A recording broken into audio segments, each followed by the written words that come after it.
What is going on? Primetime 22, we are back. This time it is fixed. We've got all of the little teething issues out of the way. Like I said, it was better to have it at the beginning of the card than the middle of the card. Wouldn't have wanted to miss any of these, quality fights that we have set up for us. We're not going to waste too much time with it. Like we were saying earlier, we've got a crazy night of fights ahead of us. We're going to be having MattyD up against Trickzzy in the main event. That's going to be a belt unification. 2 champions enter, 1 exits. That's going to be it. Closes out Season 1. They will carry across into Season 2 with some fresh records and plenty of fresh challenges. But up until that point, guys, like I said, crazy night of fights. Just as a reminder, if you weren't here before, got the one and only Mr. Valentine and One Rios in the party, guys. Once again, good to have you back. Sorry about those issues. Glad we're good to go. Yeah, let's get this shit popping. Let's get that debut fight on, bro. Yeah. There he is. I'm excited. Hells yes, hells yes. So, like we said, Mr. Templeton up first. He's going to be fighting against, I think it was Chapelton. Chapelton, I think his name was. I'll have to see as they load in now, yeah? I think so. Alright, here we go. Okay, Chris Campbell. That was it. My apologies. So, M. Templeton up against Chris Campbell. Got a Jose Aldo pick up against a Peter Yan.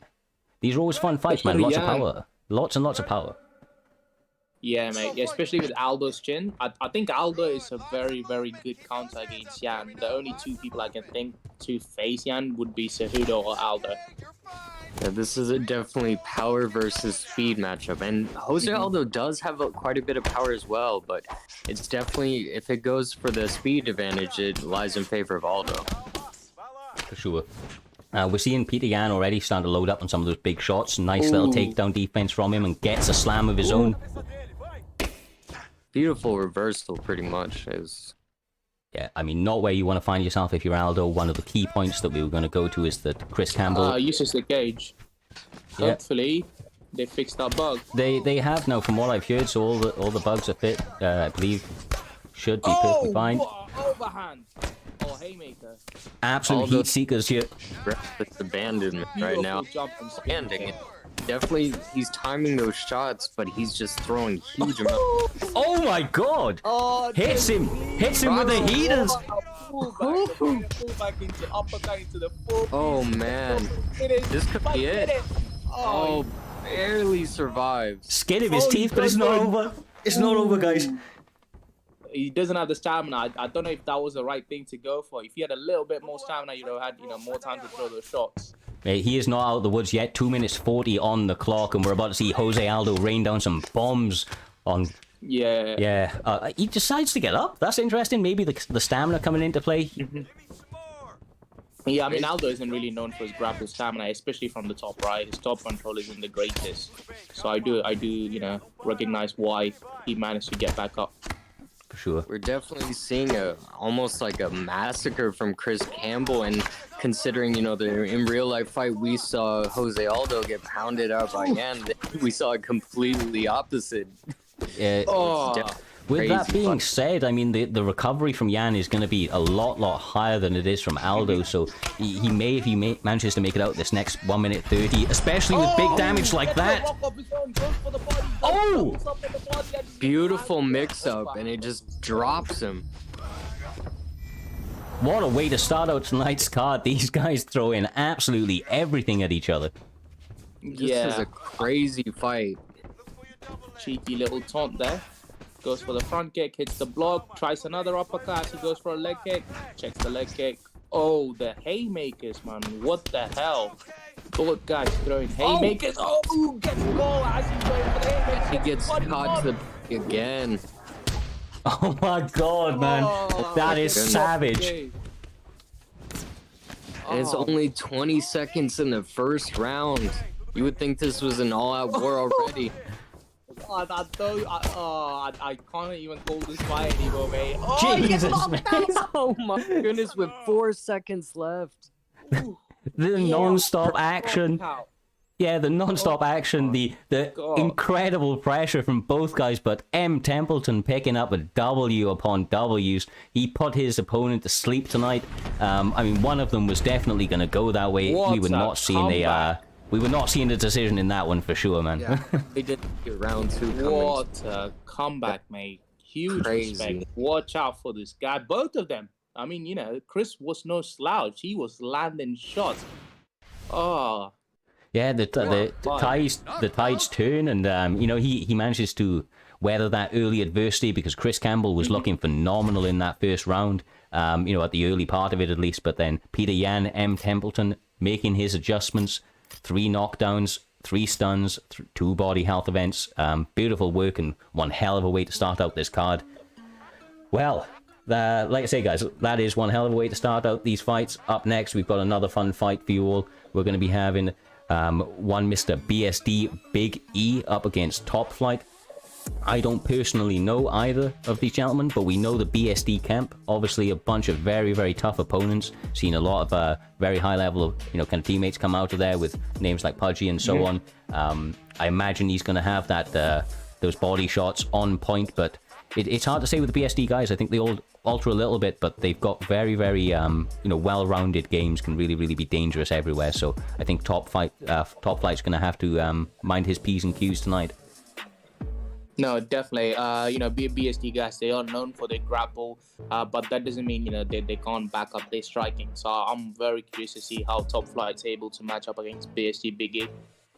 Oh, sure. Well, without further delay, we have got a calf up against 2 calves. Is that what I just saw? Yeah, 2 calves. Okay. That was calf recap. Nice. Okay. We don't often see this. I think this may even first time or second time ever we've seen a calf v calf matchup.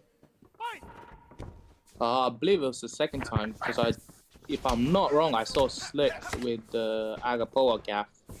That's right. I mean, in the calf v calf especially, normally we see like one calf v a reg, but always interesting to see a calf matchup.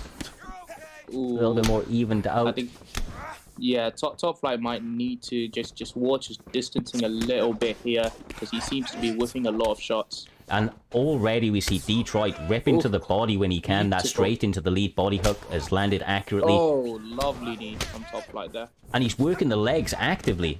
Nice work. I mean, looking very, very clean. Let me have a little check, see if this man's been in here before. I think it's another set of debuters, but I could be wrong. No, there's 2 debuters right here. Oh, what a beautiful sway. Both men are just, you know, a lot more technical striking than we saw in the first match, and you know, they're taking their time, just using double jab, trying to find their range, and it's so far a technical battle to see who, you know, gets the best damage first. No, definitely. You know, I would just like to see Top Flight be a little bit more patient because he's entering the pocket, but as he's entering, he's starting to throw shots before he's fully entered the pocket. That's the only thing I can see. But he's been having a lot of luck with the spin kick to the body, so... Yeah, that front Ooh, kick to what the a face front- was nice as well. I have to say, the one thing I'd like to see out of Top Flight, he seems to be following his opponent rather than trying to cage cut a little bit. It's allowing Detroit to just step out, continue to take the center of the cage, and rip to the body with those nice shots. I mean, that straight lead body hook has been beautiful and money all night for him. Oh, that knee keeps draining the stamina for Big E. He might need to keep an eye on it. Oh, goes to that. Once again, I mean, he's got really clean hands. He seems to be staying very, very patient, looking to work the outside game. Maybe trying to take his opponent a little deeper and gas them, but so far, Top Flight doing a good job of maintaining his own stamina, considering he's eaten so many body shots. No, definitely. I think Southpaw's doing a really good job. Oh, what a knee! Ducks into it. I was hoping for a rock there. 1-2 head kick. It's another head kick. Head kick drops it pretty low. But I do want to point out something. The side steps from Detroit are clean. Like, they usually get him out of the worst. Oh, lead Huge hook. rock. Head kick. What a combo. Not wasting any time. He is dangerous for sure. BSD coming out to get his first W of the night for BSD. If he manages to pull this off, pressuring right now, got his opponent up against the cage. See if he's able to find a home for his one big shot to send him home. Yeah, it looks like no one's taking it, Cho, regardless of being the last card on the season. Everyone's going for it. That's what we'd like to see. Wouldn't it's expect definitely anything less, brother. Definitely a technical fight right now. Oh, It's another front kick. Pouring on the face. pressure and trying to push him to the fence. It's just a fence battle, it seems, for both of them, trying to rotate so they can just throw bombs every time where they can't move their head. It's a beautiful technical battle right now. Yeah, I mean, it's one of those ones as well. There is, you know, it's a crazy fight. It's a high pressure fight, but they're throwing nice technical shots. Not many misses. A big leg kick miss there, and we saw his stamina get drained as a result. But straight back to it, man. Accurate shots with his hands. Oh, what a lunge. The lunges have been really good for Big E, but I just hope he, you know, capitalize off of the lunge. Maybe throw it straight, because he's always going for the hook and seems to be missing it. And I don't know if you'd agree here, Valentine, but I'd like to see out of Top Flight maybe starting to feint those jabs, getting his opponent to step off into one of those shots, throw a hook behind it, and maybe walk him into something with lovely shots from Detroit again. He's hurt. He's really hurt right now. He has to circle off the cage, maybe do a little lunge of his own. Definitely. And maybe start reading the pattern, because, you know... Again. A huge head kick. Jesus. You know, Biggie seems to be favoring that lead hook a lot. If Top Flight can make a read on that and just do a minor pullback, you know, he will have a lot more success in this fight. Yeah, his pivots, though, are so on point tonight. I'm absolutely loving to see this evasive movement from Detroit.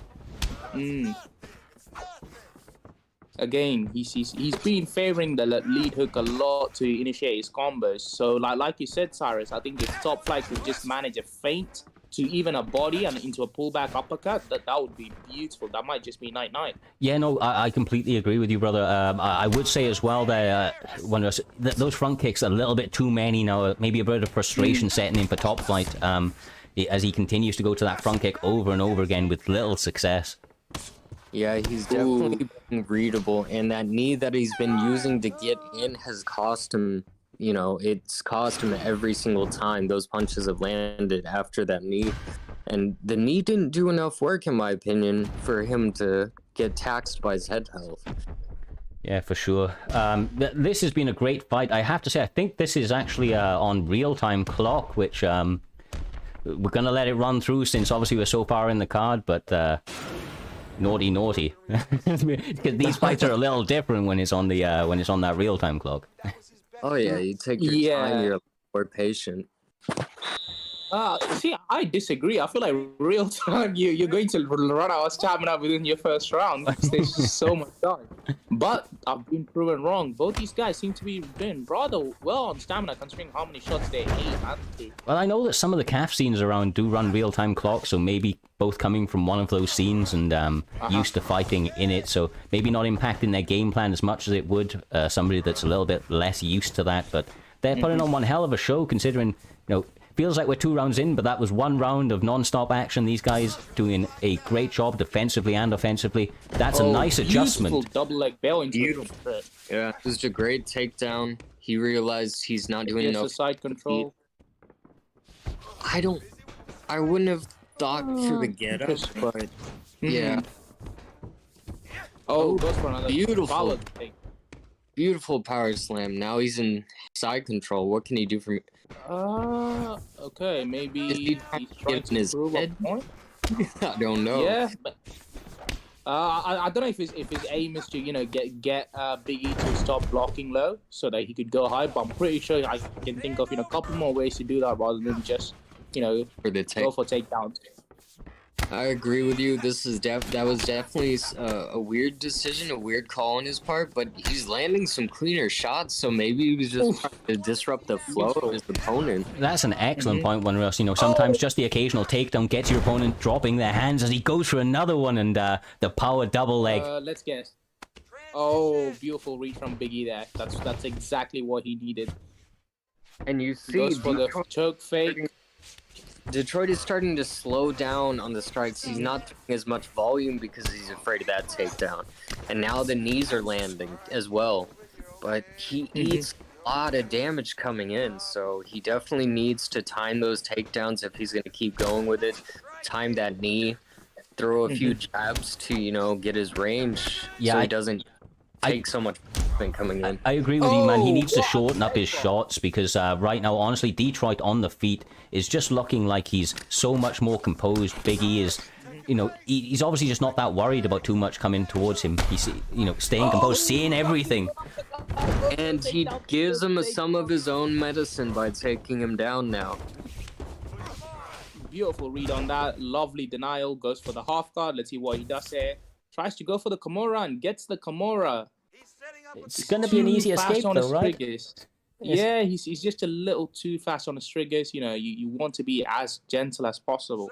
Yeah, I mean, I've seen multiple, or heard of multiple different techniques to try and close those ones out. Favoring one side and so on, but can be a little bit dangerous unless you're in a dominant position.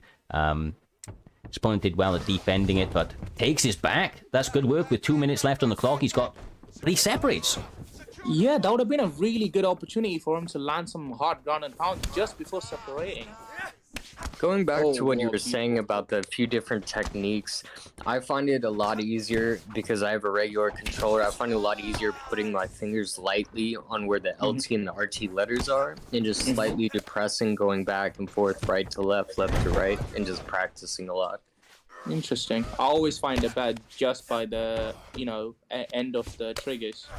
A Top Flight does not want to stay on this, on the ground at all. He does not want the grappling exchanges. And it's a bit odd considering he's honestly probably coming out the slightly worse end of these exchanges, even through the second round in terms of the work that's being done on the feet. Yeah, when he took him down a couple of times, I don't see why, because he would just immediately get back up. So I can't say it was just to disrupt the flow, because if I was in his position, I'd be taking them down and trying to keep them there as long as possible because I'm not winning the stand-up battle.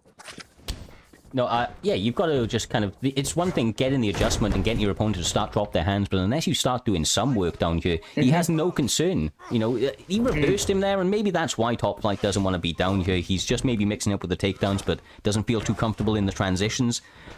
These are some big movements.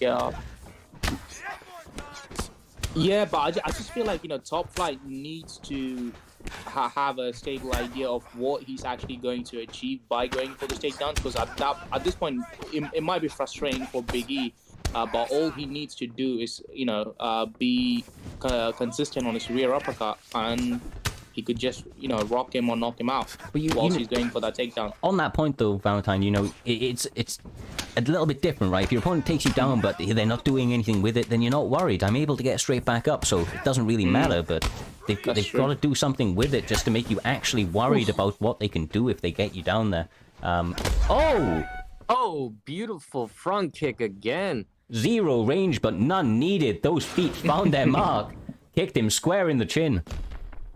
Yeah, I think Biggie might have won both those rounds, given the rocks. The leg rock was huge, and the rock towards the end of the fight. I think he might have just secured the fight, unless Top Flight makes some major adjustments between these two rounds. Yeah, I mean, he did better with the takedowns, like we said, though, ad nauseum now, that he's got to do something with it, and I think that's honestly probably his best game plan, other than, a big knockout. Gets another takedown early. We'll see if he commits to the ground and pound in this position. Nice. Beautiful secure on the top mount. Now, can you imagine if he did this in the second round there, Rios? I mean, could be looking at a different fight. He could have done a lot more work in the second round, but he has this chance to do it now, but he has to get... he gives up his back. Almost, brother, almost. He thought about it. Ladder, your naked choke, you never know. He looked like he went for the arm bar, but he was able to get half guard before he could lock it in. Staying up against the cage, welcoming the onslaught. Ooh. But his opponent just stays reserved. I mean, Detroit just not at all getting worried about it. For the train kick, hoping to land there whilst he's going for a takedown, just being unsuccessful there. Sorry to interrupt there, Cyrez. No, it's fine, brother. I mean, you're right. He was just trying to catch him as he came in. For the most part, he's been very, very technical on the feet, but honestly, both guys showing maybe some holes on their ground that I'm sure future opponents are going to try and take advantage of, unless we see some improve. These guys try to work on that. But striking wise, they've been looking very good. Specifically Detroit. I mean, his evasive movement tonight has been on point. If I was Detroit right now, I'd just calm down, basically ride out the round, because in my opinion, he's literally up 2 rounds, so he could literally just take him down, throw some ground and pound, maintain position, and just ride out the round. But as you can see, Top Flight does not want to let him do that. But it's just questionable that he keeps letting him up when he has a dominant position. Yeah, I'm not sure if his thought process is to secure points by going for those takedowns, but that the points are being, scored depending on the damage you do. There you go.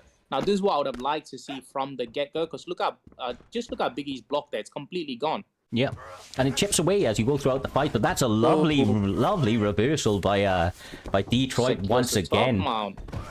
He gets too impatient. Gets up, lands some serious ground and pound, no more stamina left. Oh, you can hear the impacts on his head, man. Those are some heavy shots.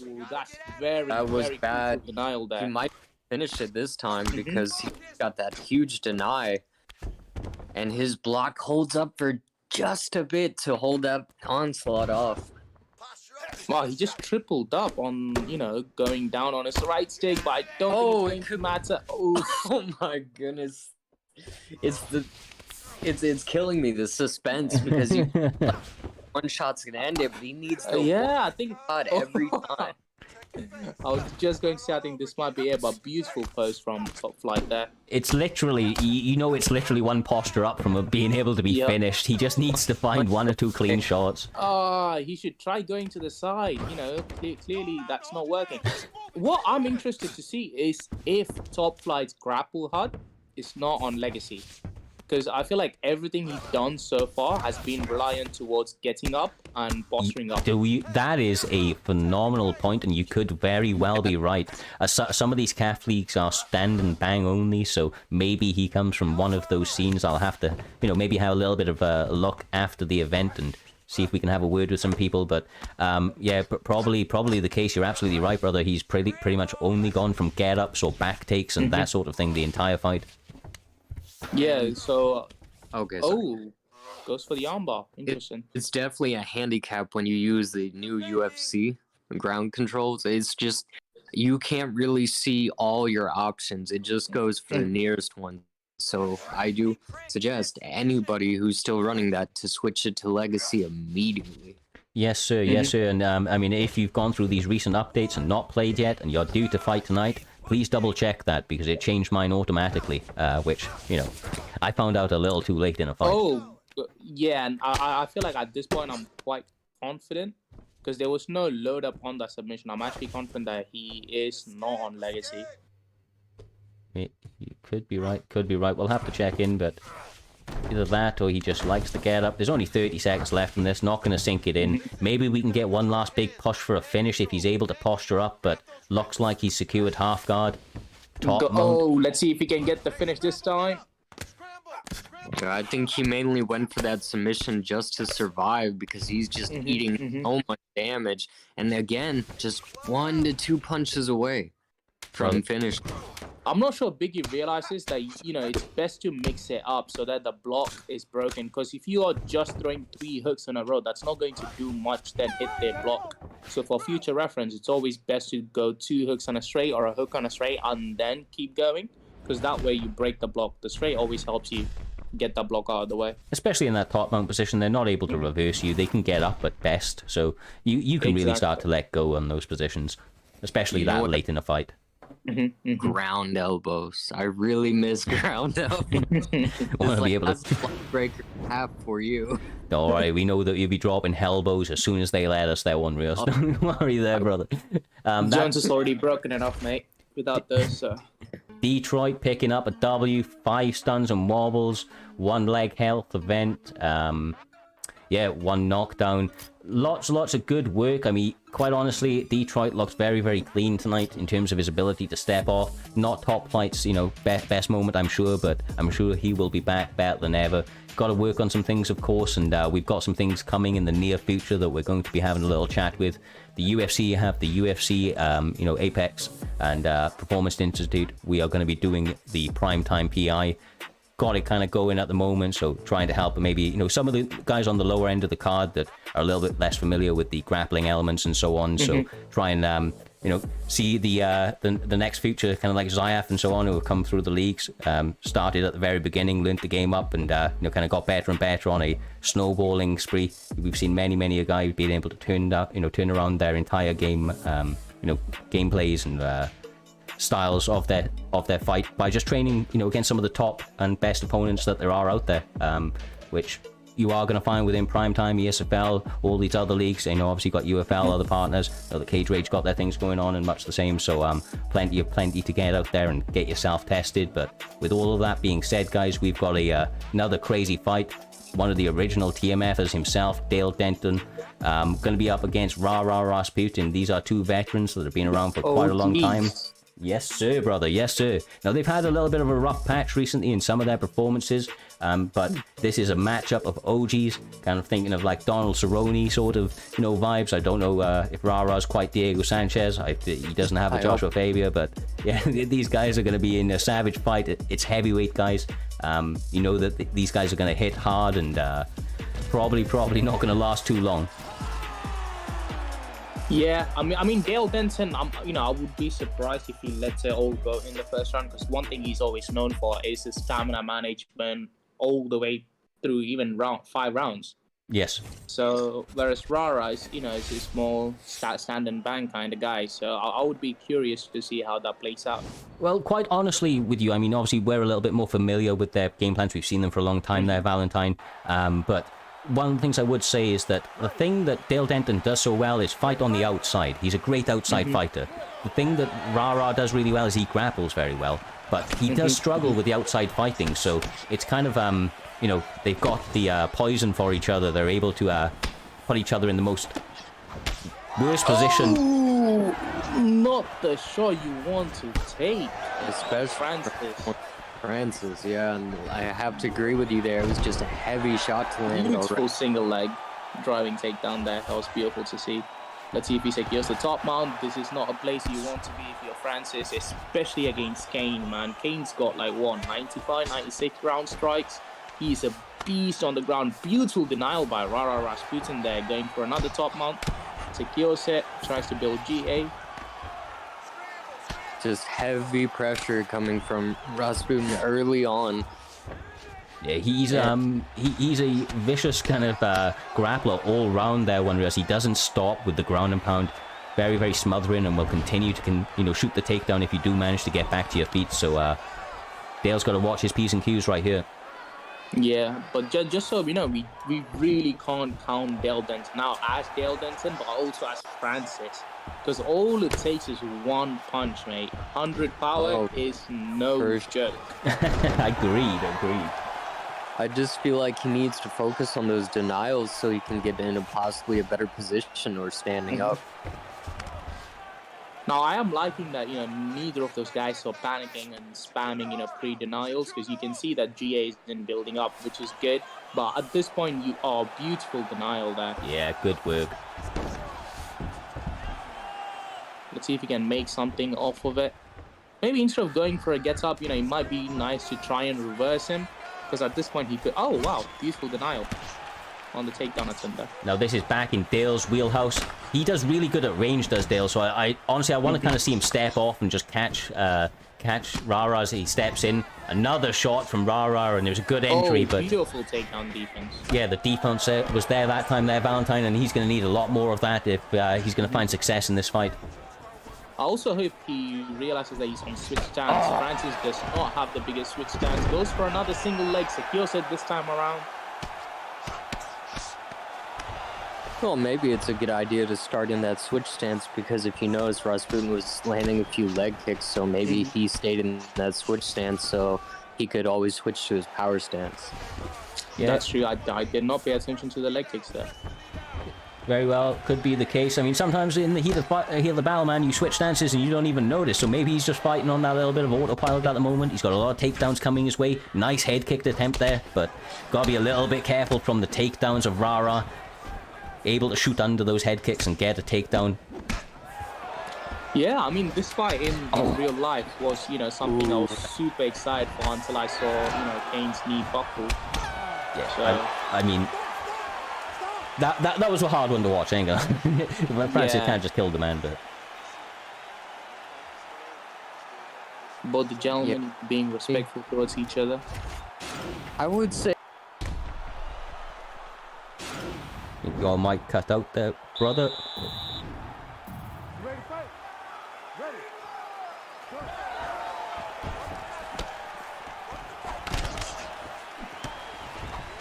I think so. Honestly. He tried to drag him down a couple times. Yeah, apologies on the freeze up there, guys. We are back. I don't know if it froze up on your end or not, but yeah, it did. Apologies. It is back now. Hopefully all running good and smooth for all of you guys. And I will want to highlight that Rara's been shooting for takedowns, and that one was denied, but he's been pretty accurate on every single takedown he's thrown.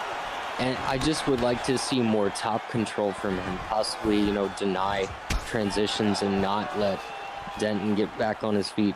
If he can keep him down there, it'll drain that much needed stamina for Yes, single leg seems to be his favorite. This is obviously Rara's wheelhouse. This is exactly what we called in the very, very beginning of this fight. It's where he wants to keep the fight. He's going to continue to ride out these positions, but so far Dale Denton showing great improvements in his grappling and able to deny a number of key transitions. Yeah, I mean, like we said, right, all it takes from Dale Denton is one combo, regardless of who he's playing, because I've seen that, seeing him lose 3 rounds and literally win in the last 10 seconds of the 3rd round. Yeah. You just can't count this man out. Goes for somebody needs. Looks like, Rara is having trouble. Yeah. The wizard there. I don't know what's going on with him. I mean, he's normally pretty on in those positions, but Dale just wailing away with him. Dale motherfucking Denton. He's known as the comeback kid for a reason there. Valentine, you are right, brother. He finds a way no matter what the opponent. Rara's obviously trying to take as many options away from him as he can. Shooting on another double leg and securing it once more. So exactly what you need if you're Rara, man. The longer you can keep the fight here, the better. Yeah, that was a questionable decision by Dale because those types of get-ups those types of reversals to full guard are very easy to deny. So you don't want to basically just shoot it for it nakedly. You want to disguise it with a feint, maybe to full guard. And then secures the backside reversal there. Yeah, that was a bit of a slip-up because you usually can catch that very quickly, but at the same time, he might have had GA. We can't really tell. There's no bar for it, so.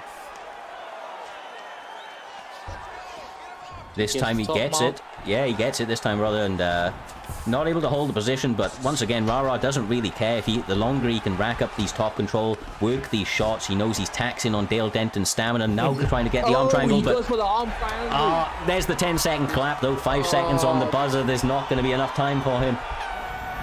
I did not even notice the clock. That would have been so good. But I did see Rara's, sub offense not being as patient as I would have liked it to be, because I did see the stick go around quite fast.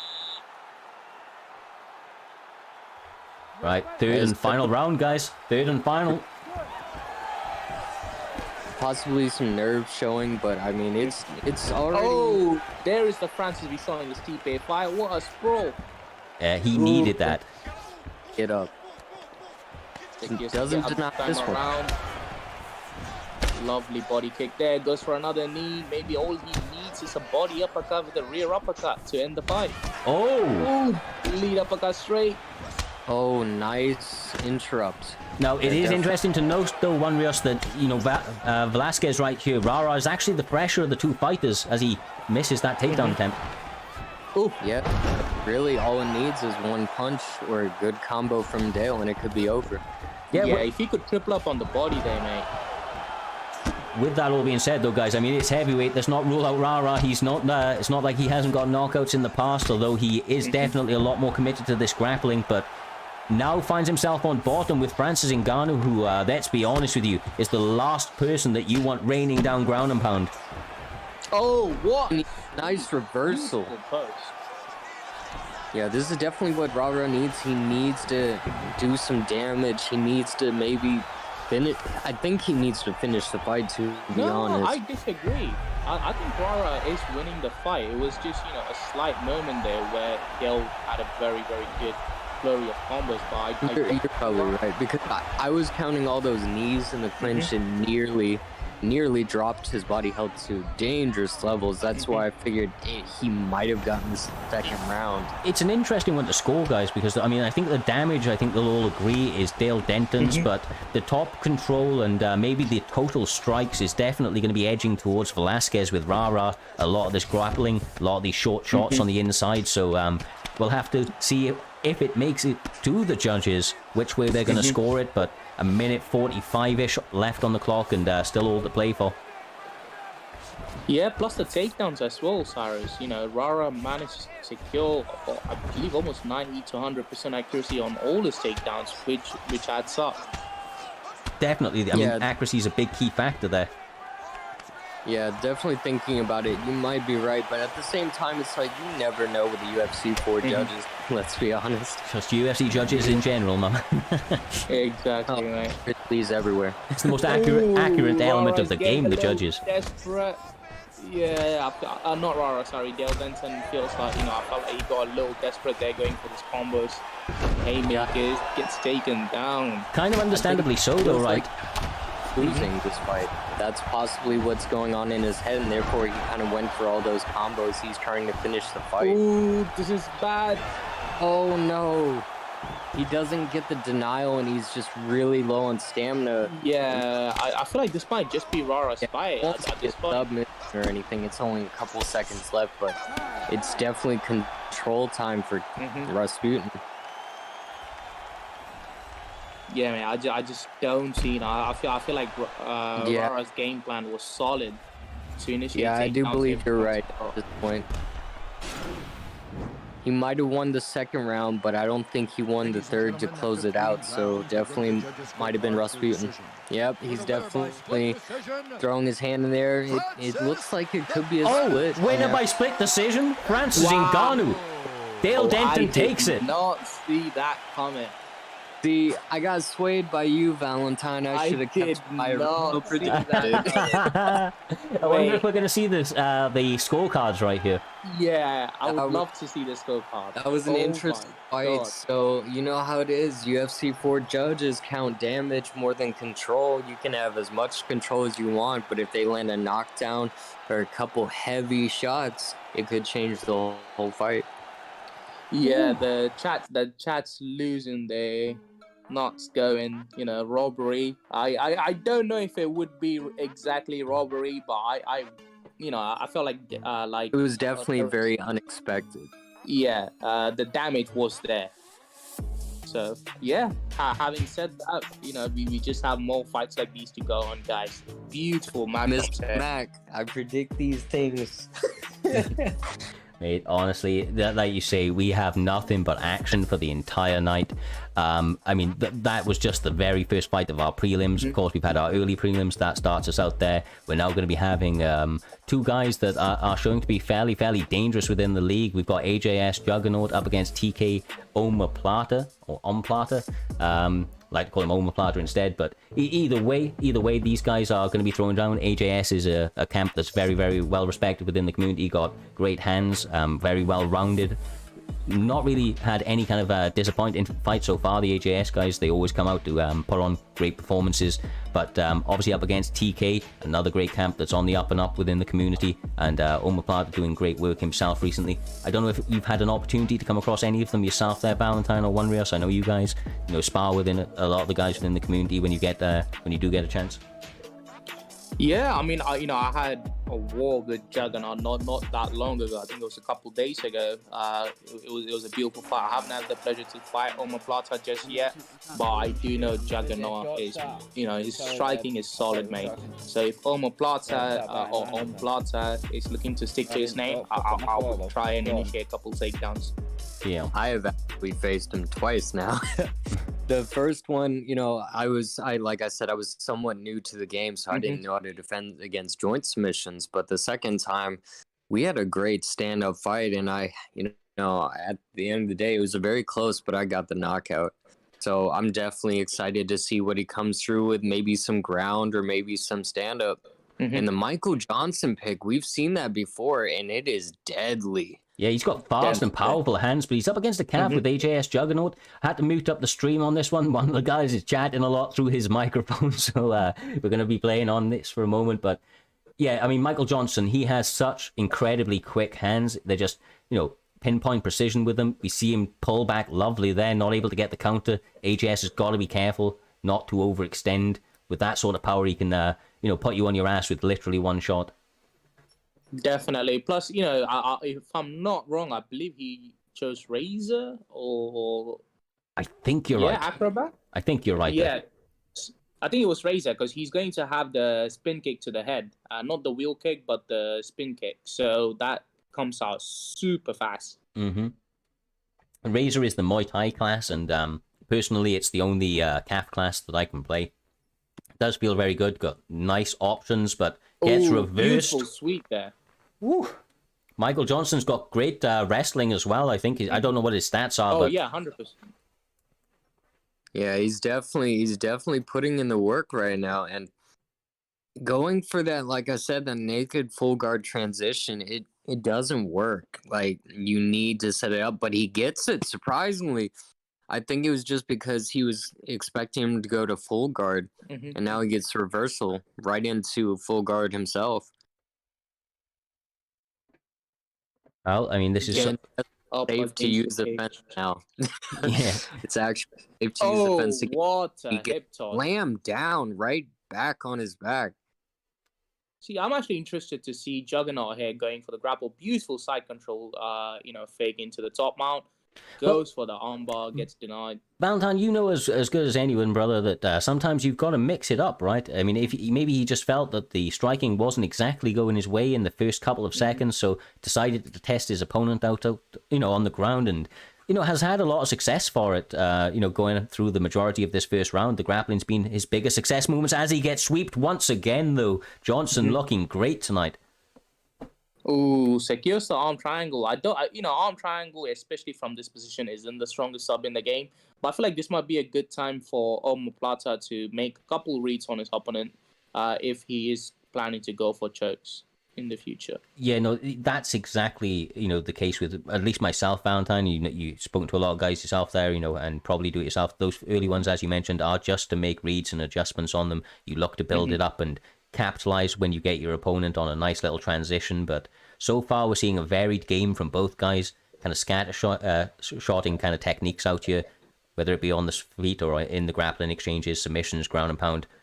Big shots right there as well. Yeah, Johnson's got crazy hands, mate. Like, his hands are deceivingly fast. What is he, 4-star, 3.5? Can't remember, but he, his hands are deceivingly fast for this division. Oh, really, really are. And one of the things that the only one of the things that I don't like about Michael Johnson is those kicks. They look so labored and kind of sluggish, but he hasn't been punished on them so far. He's done a good job of landing them in behind his punches. Another takedown attempt from Juggernaut, but defended. Great denial. He can deny it once. Let's see if he can deny it twice. Apparently not. Juggernaut gets the huge slam and right into side control, but he gets swept to half guard. But he does it again. We'll have to see what he's able to do from this position. But so far, Juggernaut's been doing a great job of holding these top control positions. Triple sub on that. I'm interested to see if Omoplata is making that read, because he seems to favor the side control fake into top mount every single time he's in half guard. So if he can make that fake read, he would be able to sweep him off.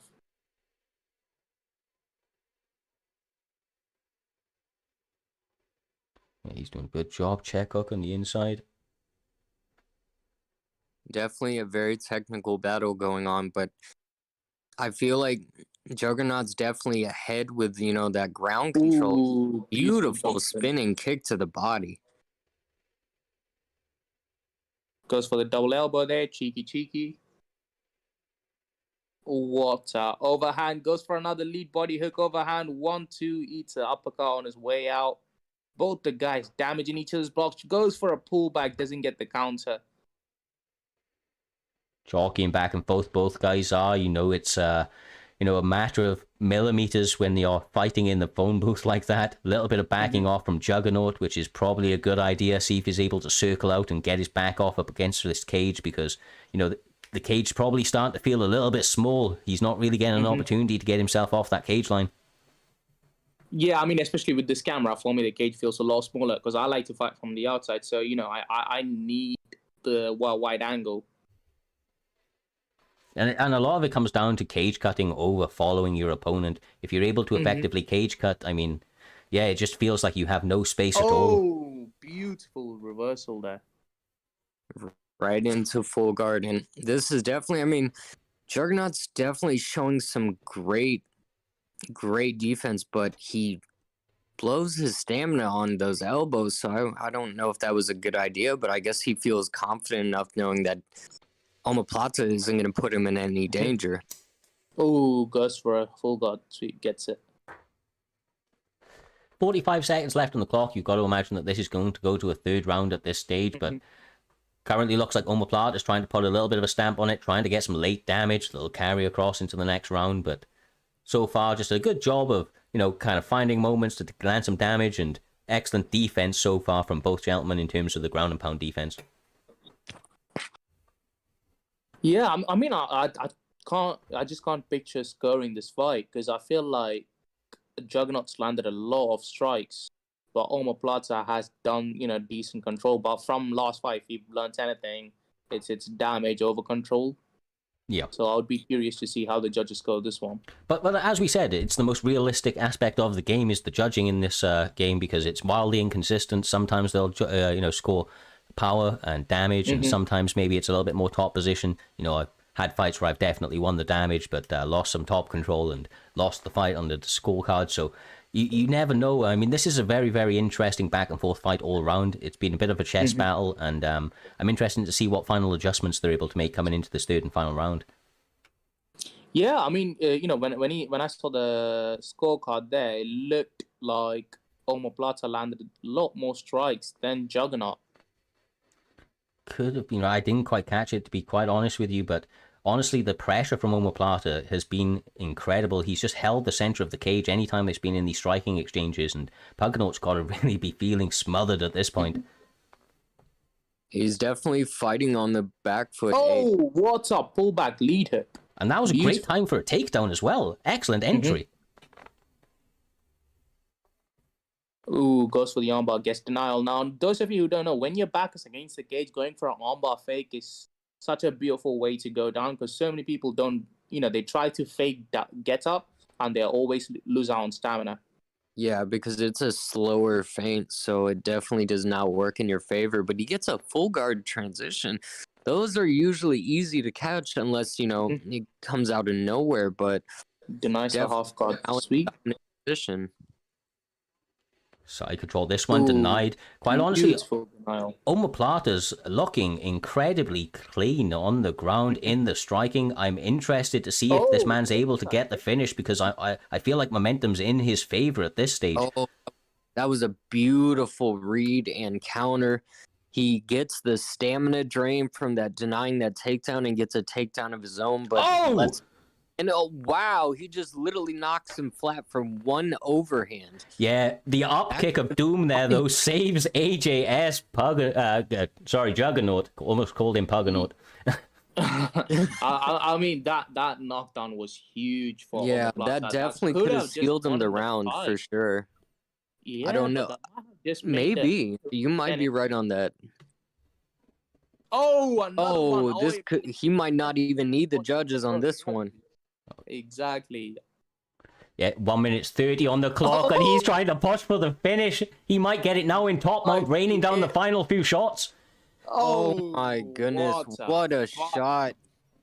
What an overall performance from TK Omoplata. He's coming out with a big first W for Team Chaos. That is great work by that man, and I'm getting more and more intrigued in what he's going to be able to do within the promotion because he's been looking clean in his performances. Every time he stepped out here so far, he's put on great fights, and that one was definitely one to live up to as well. AJS came out and put on one hell of a show, was able to mix it up, go to the grappling, which probably wasn't his game plan, but Valentine not going his way tonight. That's a big win for that man right there. And I dare say it could have been a comeback, honestly, because considering AJ's was getting a little bit better at the grappling exchanges, and then just out of nowhere is just like Omoplata found that consistent range. So sorry on that point. I've seen the scorecards as I had switched off it a little bit early, but it looks like Juggernaut was winning on the scorecards 2018, 2019 on the judges' scorecards, and obviously that finish was something that was needed. He's able to pick it up tonight, so that's a big W for Omoplata. Great back and forth fight and an early contender for fight of the night. With that being said though, we've got a lot of fights to go, and they've been action-packed so far. Know that they're going to continue to deliver. This time we're going to be having TMF Shane. Obviously another one of the TMF boys coming out tonight looking to put on a show. So far they're 1-0 after that controversial decision a little bit earlier on in the night. Or potentially, controversial, but he's up against another AJS gentleman. AJS Boss Ross looking to get the first W for AJS this evening. Gonna be a welterweight fight, which is an interesting one. I know that Boss Ross is a gent that likes to use his calf. I believe it's an acrobat calf at that. And we obviously know that Shane likes a little bit more of the striking element. The TMF boys always got those hands. Probably Leon Edwards, I think, is probably going to be his pick. That's normally the pick for a lot of the strikers in welterweight, right? Yeah, but I feel like Shane has a lot to prove here. He is coming off of 2 losses. One with Basic and one against Gender. So hopefully Shane can redeem himself now, because he at this point I would like to see him change something in his game plan. Yeah, for sure. Well, here we are. Little time to waste at all. Edwards, Boss Ross, AJS, TMF. These guys about to throw down in another fun-ass fight. Like I said, they haven't failed to deliver so far, and I don't imagine they're going to start now. Show a respect, and the action's about to start. Now, Boss Ross has had great striking in the past, lots of wild kicks, and could be a little bit unorthodox. And out of Shane, I know that he's a lot more of a technical fighter, likes to be a little bit more active than his opponent, given the opportunity. So, fireworks on the horizon in this one. I mean, both the guys, managing distance rather well, coming in and out, especially from Shane. I really like, how he's moving back and always entering the pocket with a feint. I really like that. Yeah, I'm definitely excited to see what Shane does, because we kind of were happy to see, that Bruce Lee pick, but it didn't necessarily work out for him. But it was a great fight regardless, definitely back and forth. And a Leon Edwards pick is definitely a safe bet. It's great elbows, great Muay Thai, great kicks. Well, It's on that point, one Russ, I mean, Bruce Lee's a fun pick, but I mean, Edwards are definitely a bit more of a serious pick, as we see with the power lands on Boss Ross early. Beautiful takedown defense from Boss Ross, though. Follows it up with a nice spinning back fist. And you already see the stamina advantage so early. If he continues to work the body and just mind his P's and Q's, he could definitely win this fight. What an axe kick. You definitely not get hit by those, though. Yeah, mate. You know, axe kicks are very, very weird. I just don't see what's the best way to answer them other than a slip. Yeah, basically a slip, brother, or block, right? It does so much damage to your block regardless. Exactly. GSP axe kicks are the worst. It's like you think you're okay and then you're knocked down. You say that on you know, until you get hit by Usman axe kick. Couple of lead leg feints and now lighting him up with some clean hands. Shane is not wasting any time and looking crispy clean on his counters. Boss Ross not getting dissuaded, staying composed and looking to land shots to his nose. Oh! He sits him down. Kick to the head with a drop. Oh, and he gets himself out. Yeah, I don't think that was a wise decision. If Shane can play smart and just, you know, avoid those shots and work his game. My God. That's the risk, mate. That's the risk of gassing yourself out. You know, Leon Edwards has That's a the very risk nasty of trying body to round. throw for the finish. If you don't get the finish, you're just getting yourself a little bit, you know, in a tight spot. And Shane has full control now. He could have hit him with a couple knees, but he wants to stand and fight. Definitely almost like a gentleman's agreement for sure. Beautiful. Yeah. To be honest, I see this fight going either way at this point, because with Shane with that lovely spin kick to the head, that comes fast, and it's so hard to react to that kick. Sorry, that was Boss Ross. Yeah, my bad. No, I was just going to say to you, brother, Boss Ross right now, though, his body is not looking great, and so far Shane has done an excellent job of just throwing that jab out there and ripping to the body kick straight after it. I mean, it's landed over and over again for him, and seems to be one of the keys to his successes, so we're going to have to see some adjustments, maybe starting to block that or catch the kick, because he can't take too many more of those, Valentine. Yeah, I think Boss Ross needs to focus on blocking low, but maybe initiate a takedown, you know, keep things mixed up. Like you said earlier in the last fight, you know, keep Shane guessing. You don't want to just stand and bang. No, for sure, brother, for sure. And he opened the fight out nicely, kept his hands up high, blocked that spin kick attempt from Boss Ross, because Boss Ross is not wasting any time, man. He's looking for the finish in the second round. He knows he's gassed and he can't keep, you know, take it much longer, so... Oh man, that's the problem. You try to throw heavy for the finish and you leave yourself very vulnerable. I mean, this could be beginning the end, to be honest, because he's just landing so much damage and Boss Ross doesn't have the stamina to contend it. Again the spin! Oh, mate, this could At this point, this is all he can do. Oh my God, guys, these guys are sitting down on these shots. Oh, gets dropped. Couldn't get jump on him, goes for a spinning elbow, goes for another kick. It's throw the kitchen sink and everything at this point for Boss Ross. Might be a little late for that takedown, mate. Don't want to slow the fight down now. Yeah. You know, if you're going for takedown, right, you also got to keep your stamina in mind. Especially with that stamina, there's very little you can do on the ground other than, well, lay and pray. Oh, there it is. This is going to be the final shot for sure. That is the fight. It was definitely a very great fight. You know, Boss Ross showed us some flashy stuff, but at the end of the day, the basic combos, you know, the timing, the patience from Shane won him the fight. You know, we all like the flashy things, but at the end of the day, you have to be more, in my opinion, more respectful of your opponent's power. You can't just throw those so heavy and just tax your stamina all the way down. Well, some guys like you know, like you say there, they're happy and willing to go out here and try to put on a technical display of striking and take their time. Like we saw from Shane there, that was a little bit of a clinic in terms of technical striking. He stayed very composed and picked his shots very, very well, but I mean, obviously, big respect to his opponent, Boss Ross, because that man came out here to throw down. He did not waste any time trying to land on his opponents. He knows what he was good at. He tried to land it early. Didn't go his way tonight. I mean, obviously, fantastic performance from his opponent. And, you know, once again, another guy that's looking to move on up in the rankings. Another win for the TMF camp. Shane doing great work tonight. Interesting to see where that man goes from here. We have had absolutely, you know, thriller fights so far, guys. They have all been living up to it. We have another one straight up for you. It's going to be another TMF, the AJS camp kind of matchup. These guys seem to be matched up a lot tonight. Almost feels like a subtle kind of a TMF, AJS sort of matchups, where lots of these guys seem to be matching off against each other, but it's going to be TMF Ginger up against AJS Two Soul. These guys are both fun fights. It's going to be in the featherweight.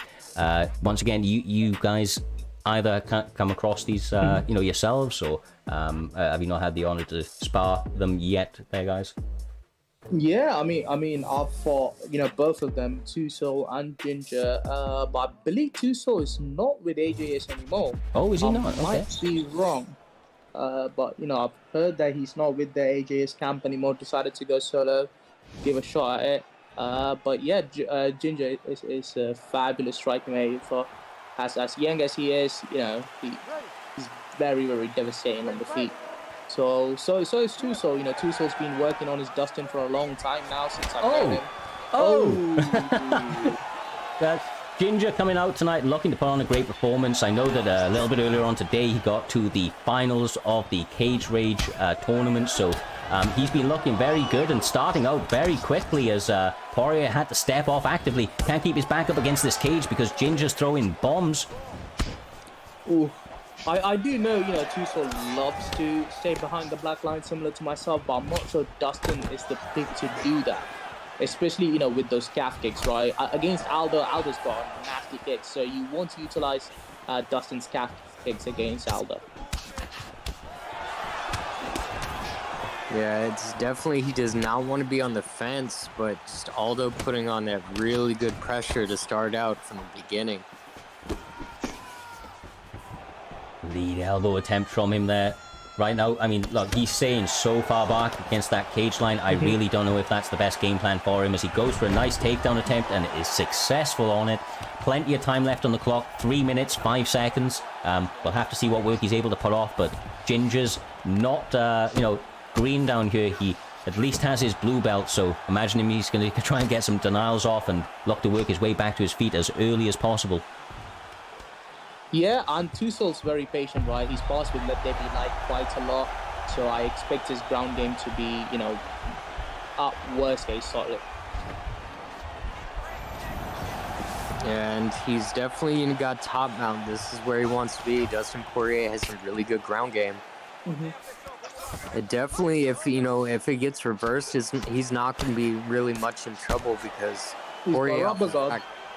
Yep. I mean, that's such a useful tool to have in your arsenal, is that rubber guard. Really does just change the entire complexion of the way that the ground game can look when you're on bottom.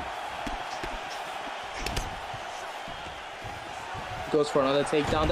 I really like this game plan. You know, he was being walked down on the feet, and Aldo doesn't have the best bounces. I know he has a decent bomb control, you know, good sub D, but I feel like it might be a good position to lay some ground and pound. Yeah, for sure, brother, for sure. Aldo staying patient himself, now looking to work the half guard. Once again, Ginger isn't, you know, he isn't a white belt down here, man. He's at least got his blue belt, so he's looking to pass now to side control. Probably going to go ground over submission. I think that's normally Ginger's style, but we'll have to see what tools he decides to implement tonight. He may be a blue belt, but he's a black belt with those hands. Oh, sorry, I couldn't resist. And you're a white belt with those jokes. Now, having said that... Yeah, pretty fair. Ooh, goes for the side control. Oh, I thought he was going for the side control. Instead goes for the half guard. There was not enough time to do that anyway. Looking at the stats, I feel like, you know, Ginger easily got that round. He had a minute and a half control time, so it wasn't like, you know, he didn't have any control. Yeah, no, I agree with you. So now. fairly Yeah, it's evenly starting out this last round here as well. There, one Rios. I mean, bit of a missed kick at the beginning, but yeah, still very, very even and all to play for with another, 2 potential rounds. Oh yeah, for sure. He's Jinja needs to keep up the pressure. That it seems like that suited him the best and avoid those takedowns.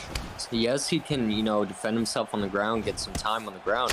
But this pressure and, the technical striking. Oh! He sits him down with an uppercut. This is it. This is it. Oh my god. Wow. I did say he needs to keep to the pressure, so, I hate being right, but man, that was beautiful. Jose Aldo bombs landed for Ginger tonight, and he picks up another fantastic W. That man's looking like he's learned some tools, learned some new techniques, and look at that uppercut. Jesus. Beautiful. Oh my god. Yeah. Oh, Scarface making his mark here. Oh, beautiful fight. Well, I mean, this is one hell of a way to close out a season. These guys are putting on a show to remember. Another big finish by Ginger, and yeah, no, that was a phenomenal fight, guys. Yeah, little man coming with a big win. Very, very happy for the guy. Unfortunate for two. So, not a bad way to end the season. Hopefully, this helps him get better on his stand-up for the next season. Yeah, and I mean, yeah. Look, even if it doesn't go your way, you put it on a good display. Put together some good hands, showed some decent grappling as well. Then you have nothing to be ashamed of. You put on one hell of a show, and that's what we call for in this league, and what you guys put on, and we're delivering in that fight for sure. Once again, though, guys, I mean, these TMF guys, they are coming through in numbers tonight. We are going to be having TMF Draccio up against BSD Broomstick. Broomstick is a killer that's been around for quite some time now. He's been doing, some good work within the promotion, getting some wins, obviously having some downs as well, like we all do. Looking to put on a big performance up against TMF Draccio, which, as we've seen, they're undefeated so far tonight, TMF camp. We're going to have to see if BSD is going to be able to upset that. Oh, mate, it's hard. I just don't know if I'm going to have the energy for throughout the card. Banging fights. No, I honestly, these are fights themselves are going to keep me wired through the entire thing. That and the help of some Red Bull, of course, helps in these situations. Yeah, I wish I had bought some. Yeah, I really wish I had bought some energy drinks at this point. These guys are starting out fast, though. Broomstick firing into the body when he gets his opportunities. Body stature's degree, active and early, chop into the leg. Garbrandt, though, staying patient in the center. Yeah, I mean, back and forth. I love matchups like this, man. I love matchups that actually had, real good fights in real life. Especially, you're able to role play if you choose. You can see Draccio with the little taunts here and there, sticking to Cody, and beautiful footwork from Broomstick, cutting in and out like butter through knife. Or knife. Yeah, I do love the Cody pick. I play a lot of Cody myself, and he's just pushing and pulling, trying to get him debating for heavy so he can pick him with those jabs and straights and possibly, throw a hook. And he's just working slowly but surely. And we're seeing the stamina even out just a little bit, and Cody's starting to get the trying to get in his head a little bit there, brother. I mean, the way he's been ripping to the body as well, I'm really, really appreciating both guys' body works. Nice hands. Look how clean those hands are with Garbrandt. Going back to the taunt as well, getting a little bit flashy with it, feeling the momentum, obviously going in his way. I think Draccio needs to realize it's not just no love Garbrandt, it's also no chin Garbrandt. Yeah, you don't want to get too comfortable with the stones, it seems like he's emulating Cody, so that might be a good thing if he can get in that flashy style like Cody did with Dominic Cruz. He could do something with it. Oh, for sure. I mean, he did call PJ to the center of the octagon a couple times. But TJ has nasty kicks. I'm not seeing Broomstick utilize them just yet. Maybe he's setting it up. All it takes is that one slip straight or one ducking roundhouse for it to be night-night with Cody's chin. Oh, look as I say that, his health starts blinking. Well, right? On those points there, Valentine, I mean, look, you want to go a little Garbrandt. You just don't want to go full Garbrandt. That's the only thing, right? It's entertaining to say the least. You know, I'm not even mad because I can't be mad. Garbrandt does this in real life, goes for a cartwheel kick, gets hit by a calf kick. What a beautiful, great read by TJ.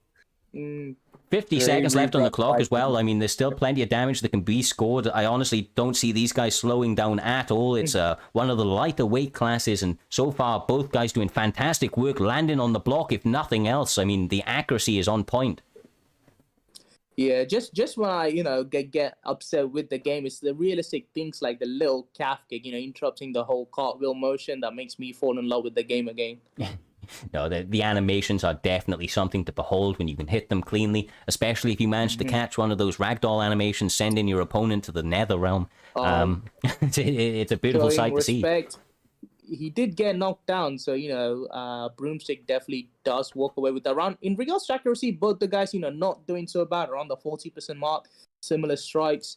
I think Drakeo had a little bit more accurate strikes thrown in that round. But let's see what Broomstick has for him. Yeah, an interesting thing, though, looking at the statistics, they can be a little bit deceiving because obviously they do also include feints, which, aren't really missed shots. They're feints. So, it is what it is, but can be a little bit deceptive. But both guys, like I said, I feel like they're landing very well, especially with that, straight to the lead body hook. We've seen it a little bit earlier on in the night.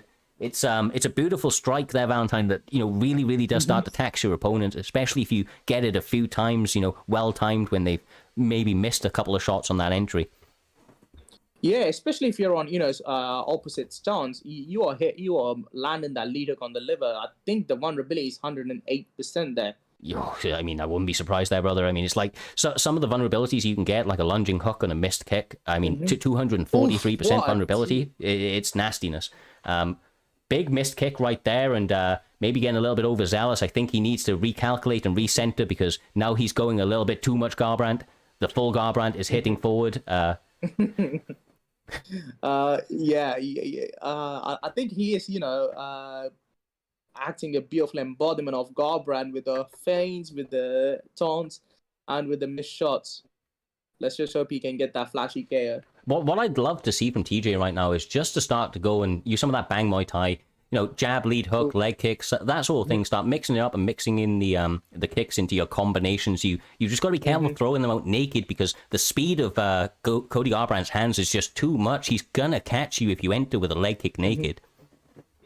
Yeah, and if I'm not wrong, TJ does have like level 4, level 5 kickboxing, so you can end your combos with a rear roundhouse or a lead roundhouse. So don't be afraid to do that. Oh, what a beautiful rock. This might be it. This might be it. Might be it. No chin, Garbrandt. Oh, saves himself with that block. Whatever what was left. But man, you can't get comfortable. Look at how low that head health is, and TJ has beautiful ground stats. I will say one thing is Broomstick just decided to abandon the body work. And if it gets back up on the feet, if he's, blocking too much, that stamina is already pretty low already compared to, Broomsticks. He could just work the body and keep going with it. No, I actually like the change in, plan to go up top because, at this point in round my God! Let's drop the That's it. It's got to be. Over. Yeah, that is it. Well, I was just highlighting it would open up the block, basically, from the top. Considering Cody at first was blocking quite a few punches before we saw that crazy knockdown, and then the knockdown to follow up. But overall, I mean, Broomstick didn't need it. He stuck to his game plan and just, like you said, no chin Garbrandt. It's really, it's difficult sometimes. Well, I mean, he went a little bit too Garbrandt, got caught in the corner, some big shots to set him down. BSD breaking the win streak of TMF tonight. That was a fantastic fight, though. Action-packed start to finish. What a pleasure to call, as all of these have been so far. And obviously, we're hitting the midway point through our prelims at the moment. We've still got many more fun fights to go there, guys. Great win for Broomstick. Always good to see that man put on great shows. Obviously, shame to see it at the best of Drakeo. Not his night tonight, but we know he's going to be back better than ever. Always looks to make improvements in his game, and I'm sure this isn't going to stop him or anything like that. Sometimes you learn the most from your losses. and that was a fun fight to go out, the end of the season on. With that all being said, so far the fights have been on point. Oh my god, we are only 6-7 fights into the card, and just prelims. To think, the main card. Oh my god, can't fucking wait. Yeah, we're in for a real treat tonight. Definitely a great opener to UFC. I mean, like I said, this isn't even even a preliminary to UFC. This is a banger of a card. Like, you guys put together some real work this time. It's amazing. I mean, all of your cards have been great, but man, this one's just straight stacked. Well, we knew to bring the end to the season, it had to be a banger, and that is what it is. Once again, all these fights have been set up in a way where we knew it was going to be straight out action. Satchmo live tonight up against Easy Adjust. Now, I know Satchmo has been making excellent strides within the promotion, picking up a number of great wins. He's done excellent work outside of Primetime, from what I have heard, in leagues like IXC and the such. So interesting to see what he's able to do here tonight. But personally, I'm a big fan of Easy Adjust. That man's got phenomenal striking. I knew him before he had joined Primetime, and he's looked phenomenal in his ability to round out his game.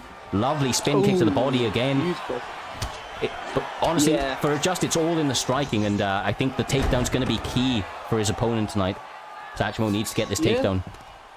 Satchmo's been, sparring with Caliber quite a lot. Camp member from my side, and I know how good Caliber's ground game is, so I wouldn't be surprised if Satchmo steps up. But having said that, I just used to be ICB, so his striking is elite, to say the least. So it's going to be a good fight. The technical striking of Adjust is already being put on display. Look at the shot selection. Honestly, man, when he's on point, he is on point, and I think we're seeing that right now. He's feeling very comfortable behind the feints, looking to keep his opponent guessing. Satchmo staying calm, staying composed, doesn't look like he's biting too much on the feints, but definitely getting all he can handle in these opening 2 minutes. Yeah, now you want to watch out for the side kicks. They do tax your stamina in the long run, and beautiful sprawl by Adjust.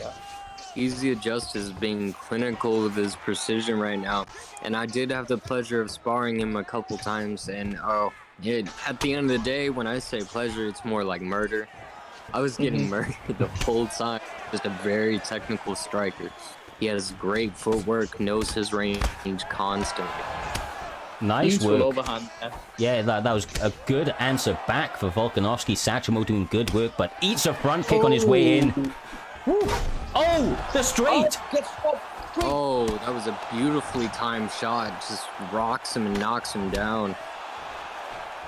Those body rounders just seem to be, doing the damage and money in the bank. If I'm Satchmo, I want to take this fight back down. I really don't want to be standing against this Pettis right now, save for the later rounds. Yeah, he's just definitely picking him apart right now with those shots, just out of range for any particular answer. Gets a good take. Beautiful takedown.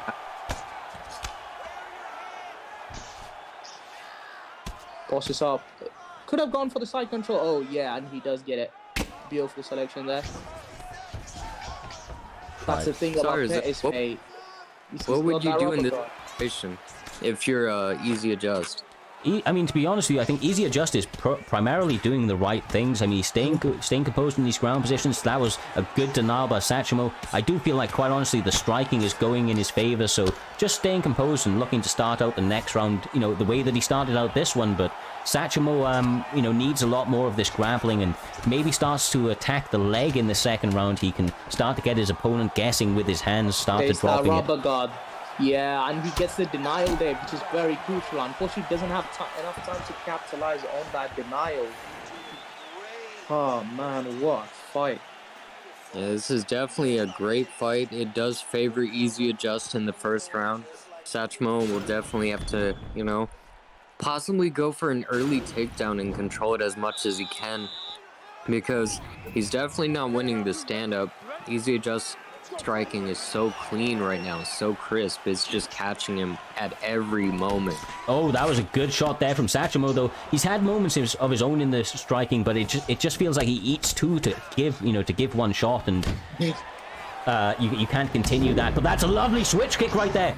He needs this takedown. Oh, both the guys out of stamina at this point. Oh my god, man. What a two-touch kick. He's...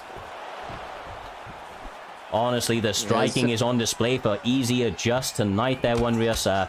We need to see some adjustments out of Satchmo if he's going to be able to turn the tides in this one. And at this point, Satchmo's got to understand that it's a possibility. Oh my! The combination! The combination! He sits him down, the feint into the lead head kick. Easy Adjust is coming to life. Another spin kick to the body. You imagine he's going to follow up with another beautiful head kick in a moment. He seems to be setting it up, the feints.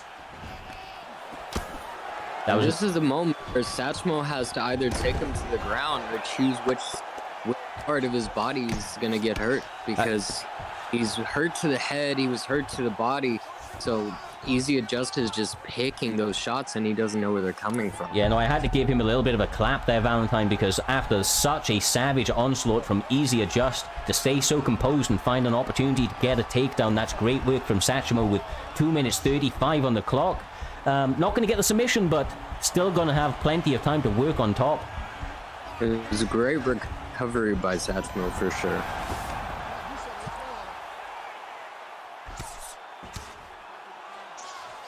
But this is still dangerous with that rubber guard. Working the body, that's an intelligent move by him. Definitely start to try and equalize out the stamina disadvantage he's currently facing after those beautiful spin kicks to the body. Easily separated by Adjust, probably due to the stamina advantage at this stage, you've got to imagine. Easy Adjust is on point tonight and is just looking way too clean when he is on this sort of form. He is an absolute nightmare. Fair play for Satchmo for staying in the fight so far, but he needs something big in order to try and change the momentum, because right now Adjust is just not letting up at all. Yeah, it's definitely, he's putting on great striking displays, and he's also very dominant on the ground. And Satchmo's in a possible situation where he's just in danger right now, but at the same time, it looks like he might get out of it, but that blue bar is slowly growing, it's getting faster, and it's a possibility. If he doesn't place... When he gets past that halfway point, it does start going up a lot faster, but I think he is just about to escape on this one with only 4 seconds left on the clock as well. Third and final round coming our way, and honestly, the momentum for Easy Adjust is ever mounting. Satchmo still very dangerous, but up against it with an incredibly on-point Adjust this evening. I will highlight Satchmo's composure is beautiful. He stayed calm on the ground, got out of that submission. A lot of people with no stamina like he was, they would have panicked, and you know, their movement would have been started becoming erratic. This is what he needed. Wanrios, that's exactly what he needed. He's getting active. He doesn't maybe have the stamina to follow it up, but getting in Adjust's face, maybe trying to get him off his pattern as he lands a head kick. This is the most success he's had so far in the third round. Gassed and pushing for that finish. Yeah, he just needs to land short shots. I don't know if he'll be able to finish. He needs a finish for sure, but I don't know if he can. But throwing head kicks, that is going to completely drain your gas tank, and he gets knocked down. Performance of the night. That is phenomenal. Easy Adjust putting on a clinic this evening. Surgical striking. That's what you want to see. It's amazing work by Easy Adjust. It was a dominant performance, honestly.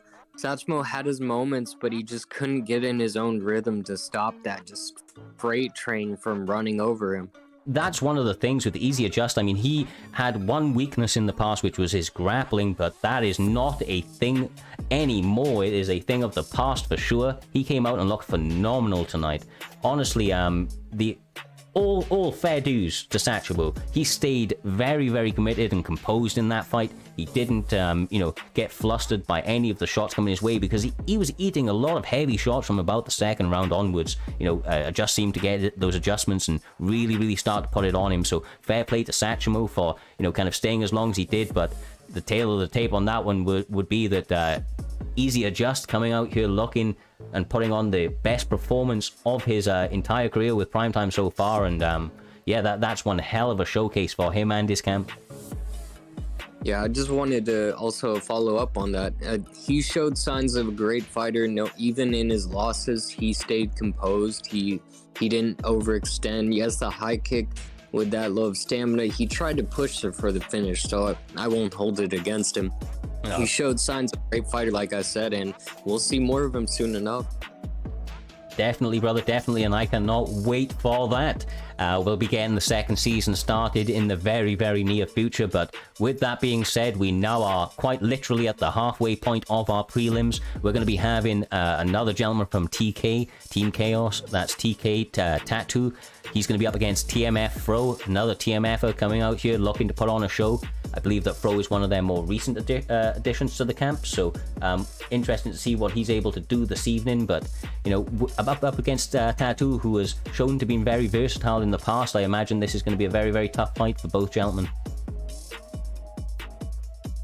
Oh, yes, sir. Yes, sir. I mean, they're both great competitors, so it'll either be a brawl or a technical fight. You never know with, you know, the cards right now. It's you get the technical fights, and then you just see the just in the pocket trading like a phone booth. So regardless, yeah, wherever it goes. For sure, brother, for sure. Showing some respect from both guys early on. We've got a Dustin Poirier and a Charles Oliveira pick. We have Mr. Charles Oliveira is the TMF Pro, and TK Tattoo fighting as Dustin Poirier. So all fun, lots and lots of countering abilities from both guys. We know the submission offense of Oliveira is very dangerous, and he has some nice tie work. Dangerous elbows as we see. This is some wild attacks from Fro. I wasn't expecting him to start this wild. Yeah, he's definitely showing an aggressive side to him that we really didn't see that much before. And he does try to double up on that flying knee, but he gets tripped. And at the end of the day, I mean, Charles Oliveira has great striking for a jiu-jitsu fighter. And not to mention his sub work on the ground is, what, 97, 98? Mm-hmm. Something like that is very high. So if he gets it to the ground, he won't, you know, it'll definitely be his game.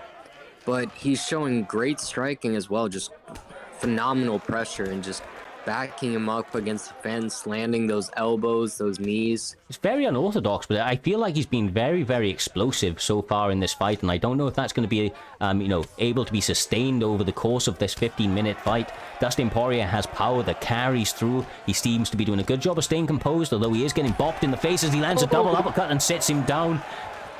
The up kick at Doom keeps him from following up those shots, but they're straight back to the striking, and that lead upper into the spin elbow seems to be the strike of choice for Fro this evening. I don't know if that's a great strategy. I've said it before, I'll say it again. He seems to be getting gassed very, very quickly. Yeah, you highlight that, and that's the thing, is like, he hasn't really broken his block yet. He hasn't really rocked him or hurt him. So it's, at the moment, since we can't see Tattoo's bar, it looks like he might be at, like you said, a stamina disadvantage later on. But at the end of the day, he's putting some good work in at close range. But that rock definitely, you know, oh, now there he gets rocked another time, and Tattoo is just pouring on, trying to get the finish. Oh, the Superman punch! Is he going to be able to get the finish? The power is mounting, but the head movement keeps him in the fight for a couple moments longer. I have just got an update. He is not actually from TMF. That seems to be an error from our end, but so Fro is an independent fighter, I believe, but doing great work nevertheless. I mean, he gets a reversal there, now looking to work ground and pound of his own after that massive knockdown from Poirier a moment ago. And he's evening out the damage, but I still believe Poirier will take this round because of all that damage, the knockdowns and everything. But if he can maintain this dominant performance on the ground, he could possibly set something up for rounds 2 and 3. No, for sure, for sure. I mean, it keeps your opponent guessing, doesn't it? It makes them worried about multiple types of attacks. So it's always, best when you can overload your opponents with, different techniques and angles. Keeps them guessing, makes them a little bit unsure on their defense, and you can start to set them up in some big shots. Quite honestly, I feel like Poirier is going to start to come to life as this fight goes on. I honestly don't feel like Fro is going to be able to continue this momentum, but he's not being dissuaded. He seems to know something about it. He feels very, very comfortable with this style of play, it seems. Yeah, I think it definitely, it's somewhat interesting for him to go that heavy in the first round. I do believe he might be like trying to bait him into throwing so he can get an easier takedown. Because as you can see, he recovered a bit of his stamina, but I would not try to go for the prolonged fights on the stand-up anymore. He's definitely been caught a few too many times. Another nice takedown defense there from Tattoo, and honestly, this man's looking very clean himself tonight as he lands a beautiful uppercut. Feinting, leaning back, firing another uppercut, sits him down, and now he's going for the follow-up shots. He's going to survive this one, but he is not out of the woods yet. That head health is blinking, and Tattoo is smelling blood. The Superman punch. This might be it, Wanrius.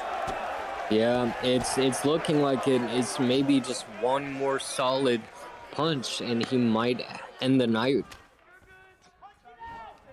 At the same time, from my experience fighting Tattoo, he has great striking, and if you are possibly winning the fight out of nowhere, he can just back and end you just like that, whether it be sub or a knockdown or a knockout, anything. Well, right now he's looking very good in terms of the shots he's landing. He seems to be going for some wild shots in this second round. A lot of these Superman punches, I know he had some success with it earlier, but gotta be careful his opponent doesn't slip hook him on the entry, as he's looked to do already.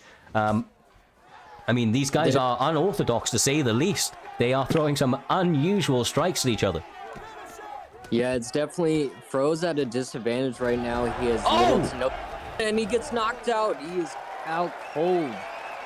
That is all she wrote. Tattoo picking up a big W, and the power of Dustin Poirier being landed perfectly on Charles Oliveira's chin. Great work by that man right there. Look at that. Right hook catches him perfectly and sits him down. Yeah, it was definitely a change of tide. Once he got that first rock and that first knockdown, it was his fight from then on. Fro showed some great pressure early on, but he was a little bit too aggressive at times, and it cost him a lot of stamina, and then opened up some definite counters from him as well. So yeah, no, I agree, maybe man. To the drawing board, he was a little bit too aggressive. If he takes his time, more technical, we'll see him back soon enough. He'll definitely create a splash. So that, I mean, that's one of the things within this community. Obviously we have a lot of big names that have come through the league, and we've had a lot of big names that have been developed from the league. We're not just looking to, kind of put on shows of the best of the best. A lot of guys join the community and look to develop their skills from within it. We've seen many people come in here, kind of get their feet wet within the community, and the competitive community look to make great adjustments. Plenty of these guys putting together, excellent camps, and quite honestly, making massive strides in their games on a daily basis. So a constant evolution in people's ability to play this game, and the upper echelon kind of skills that they're able to achieve will always amaze me. Used to be competitive for myself. I'm semi-competitive now, but these guys have been putting on some savage fights. It's been an absolute honor to call them so far, guys. Yeah, it's definitely. Sorry, I didn't know you're back. All good. But it was definitely an experience just watching these guys. You learn all the little tips and tricks you don't usually know about, and then you just put them into your game and you just improve from there. Yeah, I mean, especially in fights like that Easy Adjust fight earlier on. I mean, when in that fight up against Saxmo Life, who is a incredibly dangerous opponent, as we've been able to see across multiple performances in multiple leagues, including this one up until obviously tonight's tonight's loss. But against when you see things like Easy Adjust mixing in those feints, it's an absolute beautiful mixture of kind of striking acumen and defensive capabilities on the ground. So always a pleasure. We are still on the prelims, of course. Up next, we've got Gold Voltage up against AJS the Pug. Another guy from AJS. These guys are all killers, especially the Puggernaut. He's been around the community for a very, very long time, since even before we were Primetime. So I know this guy is always game to fight, and he's looking to put on a show this evening for sure. Yeah, mate. I mean, I've fought Pug multiple times. I actually scrapped with him not too long ago. He's got beautiful stand-up. His outside fighting is on point. The way he loves to enter the pocket with, lead body roundhouse, I've always liked that. So I'm looking forward to his fight with Gold Voltage. Let's start now quickly. It's a bantamweight fight. As you can see, we've got Sandhagen up against the very, very dangerous champ. Kind of the champ anyway, in Peter Yan. The real champ. Not the paper champ, the real champ. I definitely can feel for this fight because my debut, I didn't win it, sadly. Just slipped up that one time. But I was actually getting Corey Sandhagen off a random select, so it was an interesting fight. I do believe Corey Sandhagen has the striking advantage somewhat, but Yan has that power that just levels the playing field.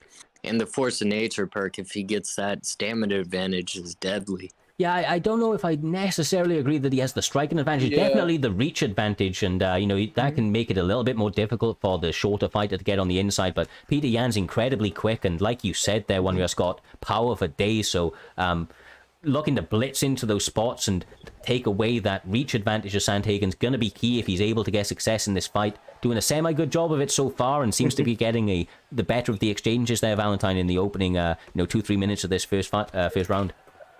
Yeah, definitely. And I think, I would agree with you, Cyrus. Maybe not the striking edge. Maybe the unorthodox end of strikes. He does have the tornado kicks, the crane kicks, etc., which he might be able to utilize. As I say that, he gets rocked. Yan's straight is still the deadliest in the game. Maybe he lands it again! Huge miss on his... This might be it, lads. It is. Man. AJS the Pug coming out to fucking show out, man. Like, that guy put on one hell of a fucking first round. Very Word. dangerous. I meant striking advantage if he stays at range. That was mine. No, you're right, bro. Not me so the handle on you, bro. But man, missing those kicks, that's Yan's territory. He can just jump in and get you out of nowhere. So it was definitely a slip, but I mean, at the end of the day, it always happens to anybody. Anything can happen. Yeah. Right, so. Narrowest of margins, brother. You zig when you should zag. You throw that kick in the wrong moment, and you're going to get sent to sleep. We spoke earlier in the round, as long as it lasted, about the ability to blitz and to cover distance as Peter Yan, and he showcased it right there. Sniping in with that straight that you were alluding to, Valentine, and able to close the show out in emphatic fashion. These fights have been phenomenal. Yeah, mate. I mean, you just don't want to, especially with the Bulldog perk. With Yan, it's so easy to go back in with so much power. Not that he needs it, but that definitely helps it. And yeah, Pug did a beautiful job. Maybe Gold Voltage would have much better luck in this season. He's no easy fight. I think he just, has been gone the better off by Pug. Yeah, I'd agree. Sometimes it's just not your night, and AJS have been looking great as of recently, and especially the Puggernaut, which is, kind of one of their staples of the camp now. He's doing great work and did great tonight, so, interesting to see what he's able to do. It was a quick fight, not a lot of cage time for him, but, he looked very, very good. Basically, the entire fight didn't really take very, very many wrong steps. As short as the fight was.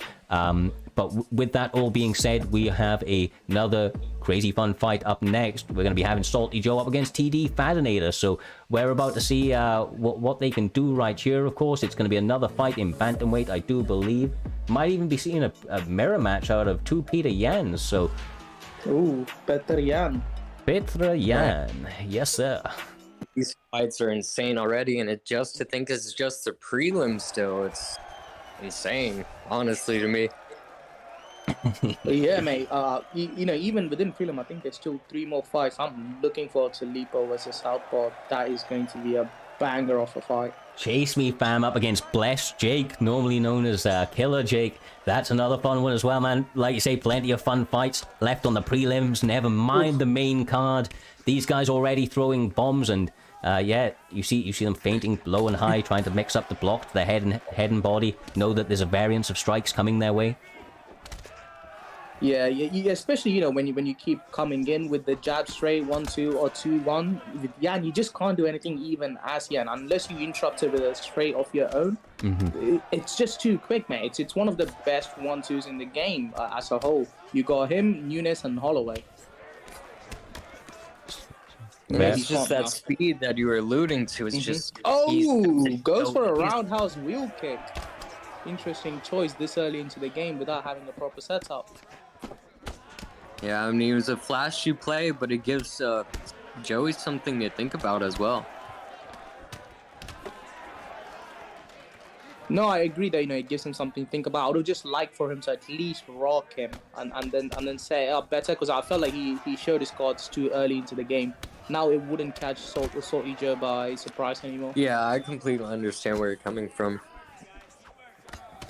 It's definitely, he's trying to have that technical war with him, and he's just, the pressure is just crushing him right now. Yeah, Fadanator is actually looking really, really good in his pressure striking. He's doing an excellent job of just poking in, giving away center cage now, though. See if Saltyjoe's able to change momentum and start the march forward himself. Interruptions. See, this is what I mean with Yan, right? He just interrupted 3 of Fad's combo Q with just a jab. That's why Yan's so deadly in the division, mate, even against Yan. Yeah.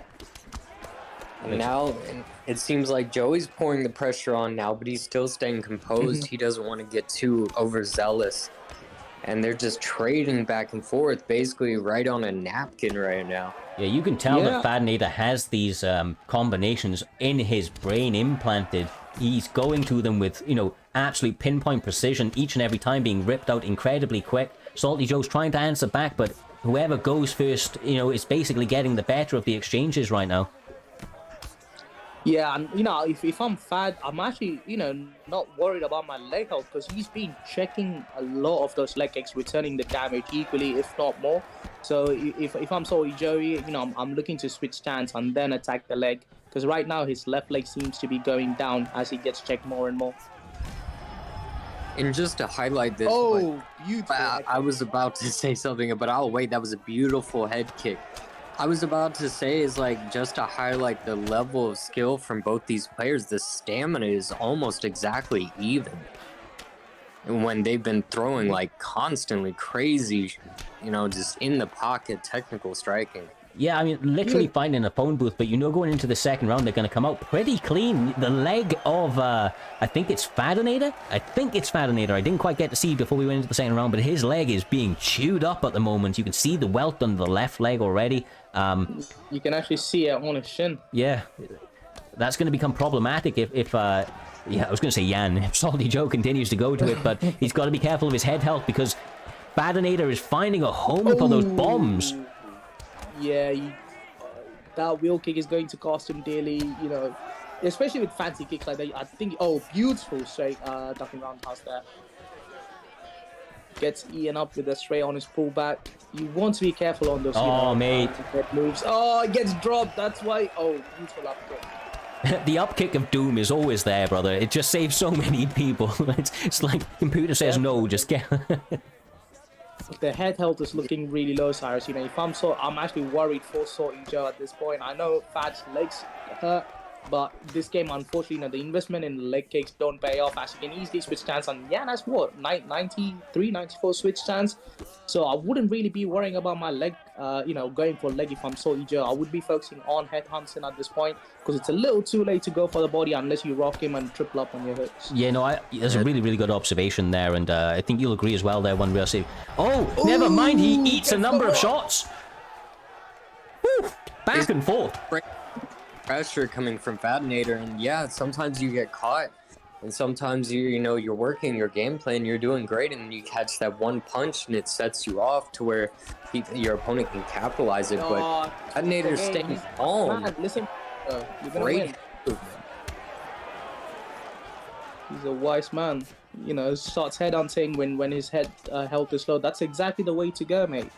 Especially against Yan, there's just no other way. Beautiful interruptions with that one too. And I mean, a great thing to point out for somebody like over in Fadanator that has occasionally been accused of things like cheesy and so on and so forth. He's coming out and looking very technical tonight. No cheese to be shown so far as he gets a single leg. See what he's able to do. We know that he's dangerous in all positions as he gets the crucifix. Yes, brother, this is dangerous. This is very dangerous. He shouldn't have done that. I would have waited for him to throw a strike, get the GA to your side. This might be it. Yeah. One more shot and it's Neon Belly. Yep, this is it. Neon Belly right here. Neon Belly, yeah. That's it. One more strike. Yep. Oh, man. Beautiful work from Fadanator.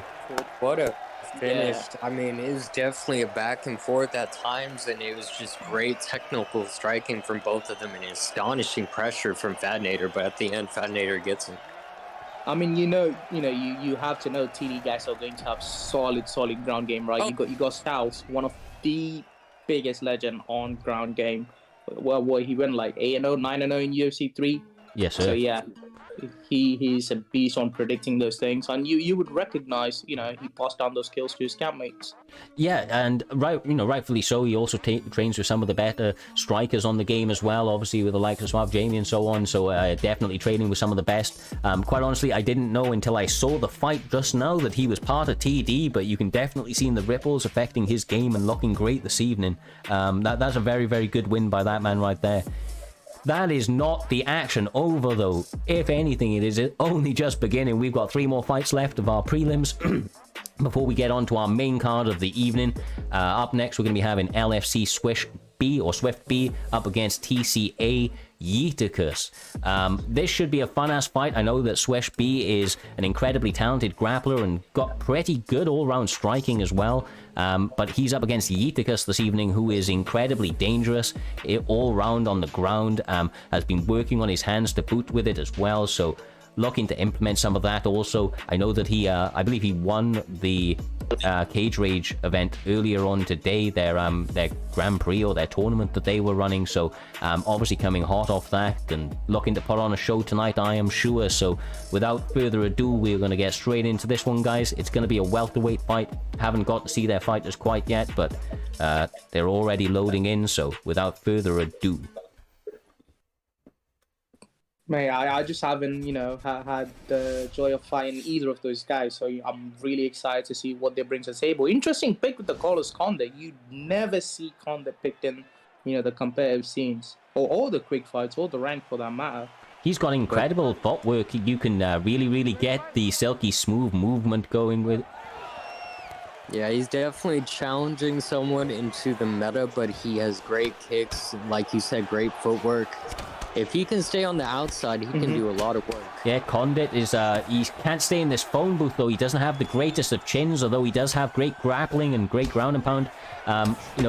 Looking to work that jab on the knee. Yeah, that's good work by him. It's what he needs to get rid of that unorthodox striking of Yeeticus walking forward with Tony Ferguson. Oh, goes for the wheel kick. Unfortunately, doesn't get to follow through with anything there. Lovely body work by Swift B so far, with those teeps and those body straight and body hooks. Yeah, like you were pointing to the fact he doesn't have the greatest chin health, and as he gets got by one punch and it nearly goes down more than halfway. And he's landing great strikes though, so if he can keep this up and not get hit, this might be an issue for Yeeticus.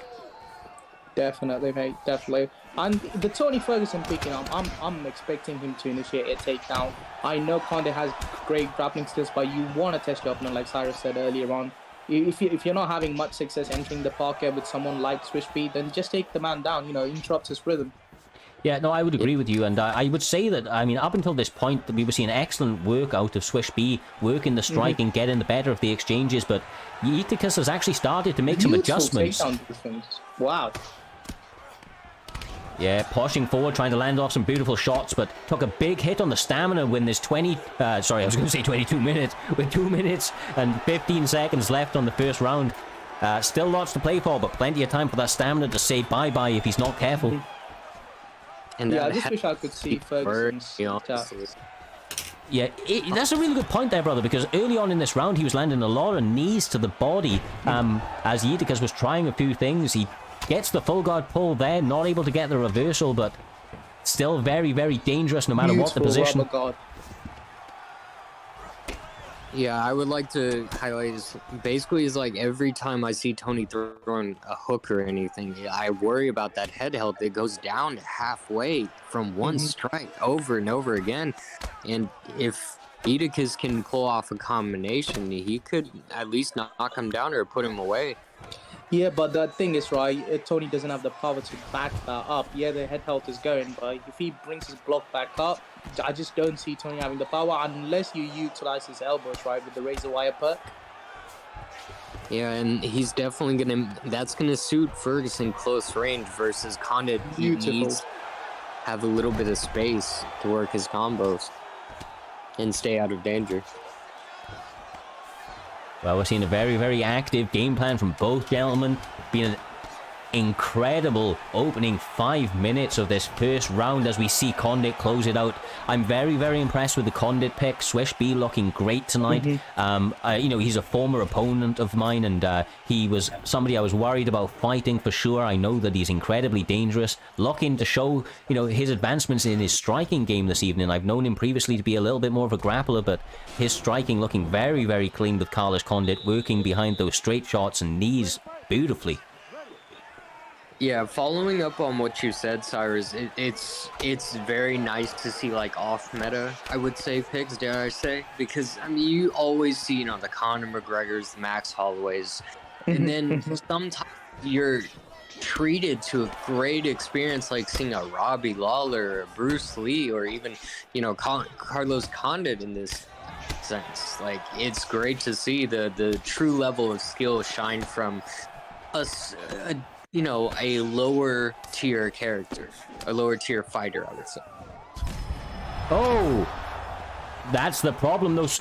Oh, if that wheel kick landed, that might have been night-night.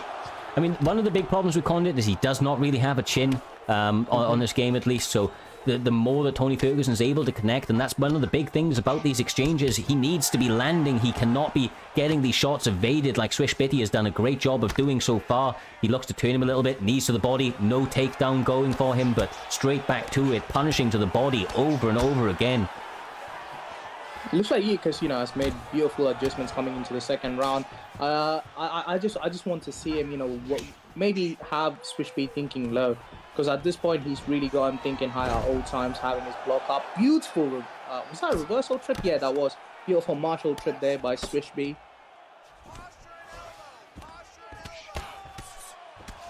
Goes for a couple of strikes, trying to build that GA. Let's see if he can get anything there. Gets stuck in the full guard again. Let's see if he's able to capitalize it. Hopefully, you know, Yeeticus is making those reads because he seems to be favoring the left-hand side of the full guard.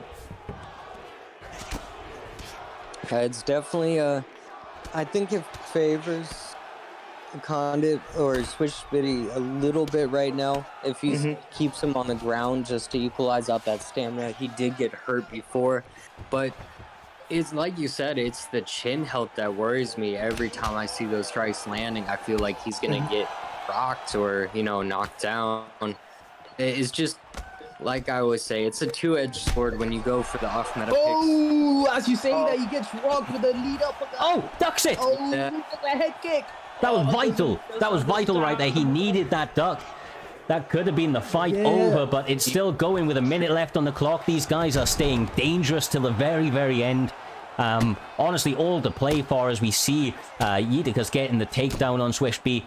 A little bit more of this working, doing good job of landing these elbows, consistently chipping away that head health. Ooh, goes for the Kimura fake, I thought. Oh, apparently he went for it for real. Yeah, he definitely doesn't want to be on his back with Tony Ferguson on top. But, I mean, he gets the rubber guard transition. Let's see what he can do from here. You know, to be honest, I would much rather have Tony on top than on his bottom, given how dangerous his bottom control is. And Condit has a decent bottom control. He's got the rubber guard, he's got his sweeps. Yeah, true. But at the end of the day, it's like, you know, surprisingly, he's doing quite well with Carlos Condit. I mean, besides the rocks, And did we have a knockdown in round one? We're about to see. We're about to see. No, wait, they didn't flick. They didn't flick the round one. Never mind. Never mind. I think it was just a rock, but at the end of the day, that's not too bad against someone like Tony Ferguson. So if he can keep up, you know, the strikes and possibly evening out the rocks or strikes, he might actually win this with Carlos Condit, and that'd be a very impressive performance. Nice attacks to the body. Honestly, Swish Biddy tonight looking phenomenal in his striking. Actually sitting him down with another shot, following up with... Down. This could be it. This could be very beautiful head movement by Yeeticus there. That is a huge encouraging factor for him in the fact that he's playing Condit right now. If he can set him down and just control him for the rest of the round, he might be able to take this decision. If he doesn't, shoot for a knockout or a sub to finish. Yeah, I mean, this is obviously where he's going to be looking to put in some work right now. Yeeticus is dangerous. Triangle armbar. He's got plenty of time. That's one of my favorite submissions. It's just very hard and just very demoralizing for your opponent to be stuck in that submission. So, I mean, he could set up a submission, but I think he favors the ground and pound over because Tony Ferguson has really leg locked attempt. No, if he's able to get this, his stamina is very low with plenty of time on the clock. You can see it going up. Look at how big that bar is. Now, the interesting note, though, is if Swish Biddy does manage to get out of this, he ends up in top mount. So, yeah, mount. It's huge. Side control. And one thing I wish he doesn't get it was cancelled that submission. You know, once he realized he's not going to get it, if he cancelled it earlier, then they would have just both stood up. Yeah, but he definitely, I think he wants him to be on the ground with him so he could possibly set up a rubber guard transition. Goga Plata right here. He goes for it. Was this the Oma? Goga Plata right. Going for the neck choke. Yes, it is. Under the neck. Gonna start pulling down on this head now. Ooh, it's looking quite close. It gets tighter as it goes. But I think he's getting an escape. Yeah, he should be fine. Yeah, and it's definitely, Swish Biddy's looking phenomenal against the Tony Ferguson pick. It is not something you see every day. Yeeticus has to think of something right now. And I want to just draw back to something I mentioned at the beginning of this fight.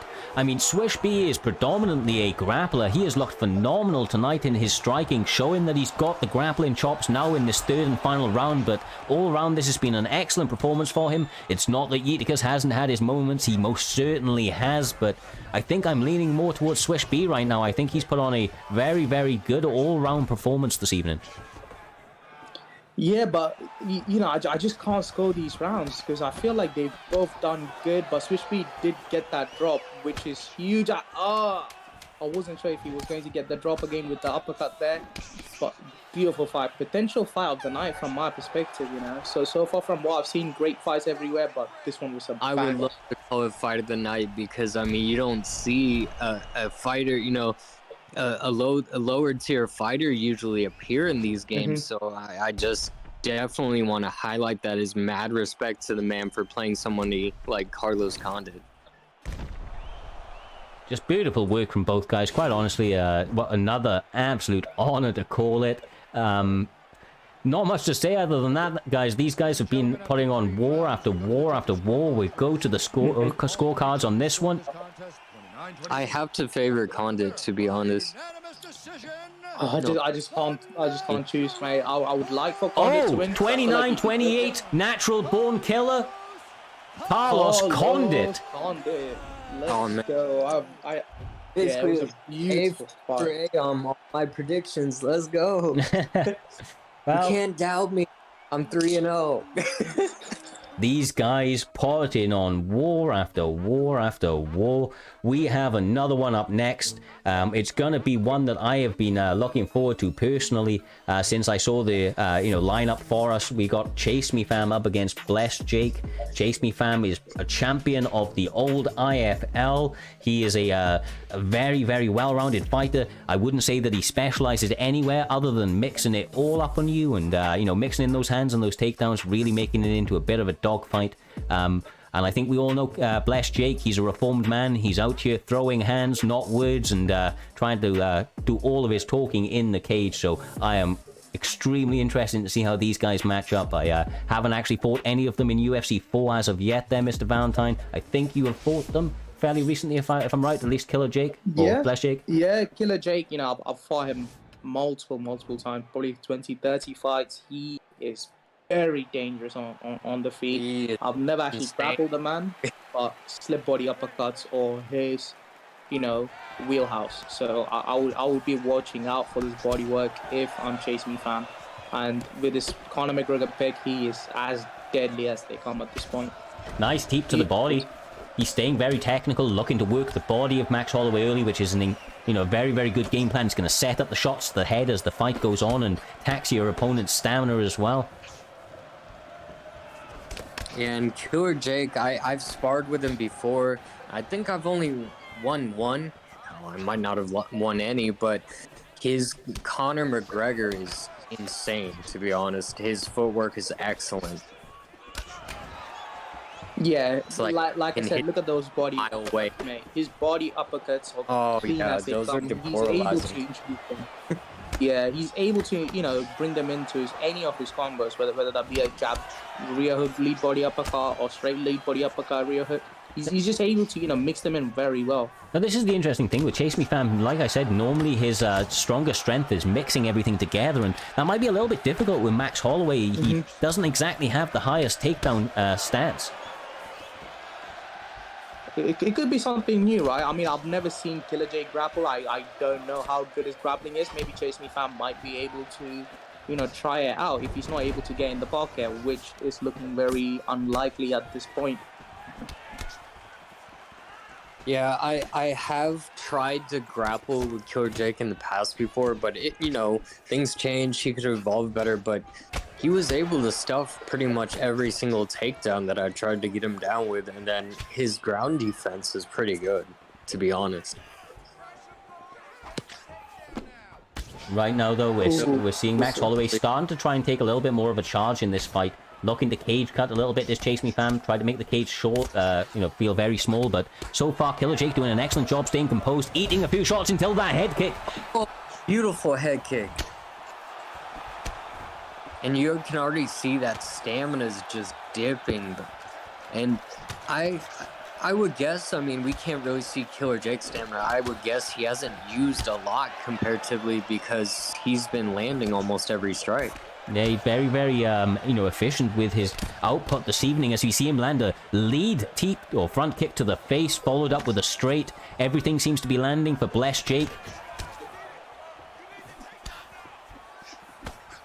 And this has got to be like somewhat, you know, frustrating for Chasemefam because he's only landing 1 to 2 shots here and there, but Killer Jake's coming out with some combos and just non-stop landing, whereas it might be on his block or his face or his body. It's just always landing.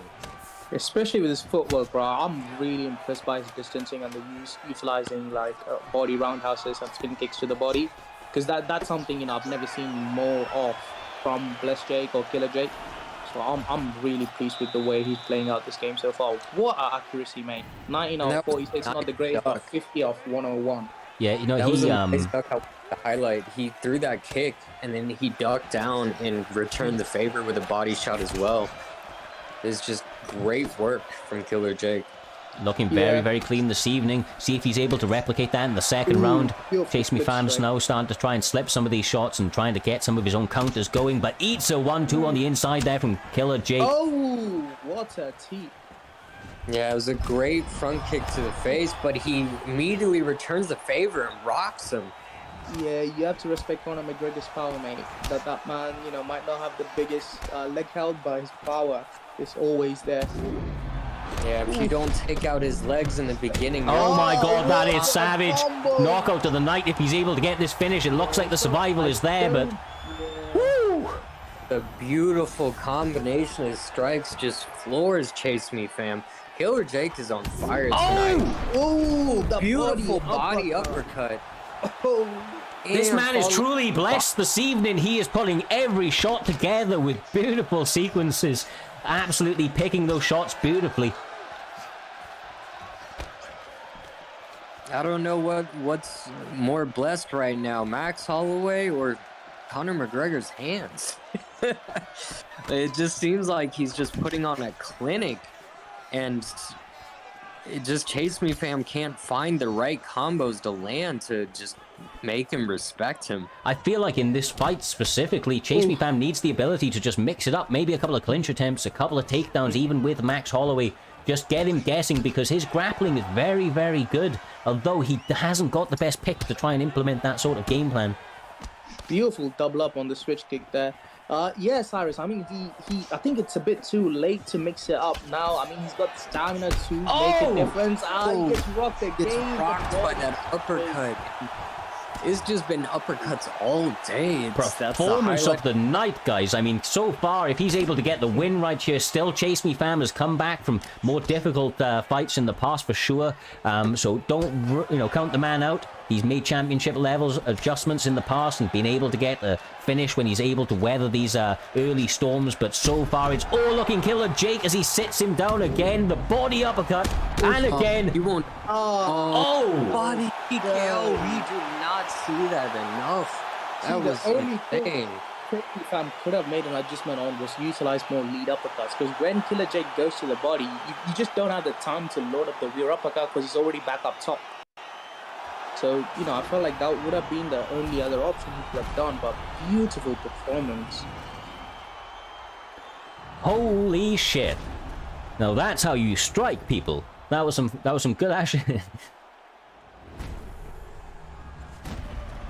Yeah, that was a beautiful performance. Like, it was amazing just to see him go to work with Conor. I mean, I've been worked like that before many of times, but this man just made it a masterpiece. It was like art class. You were just learning something new every day.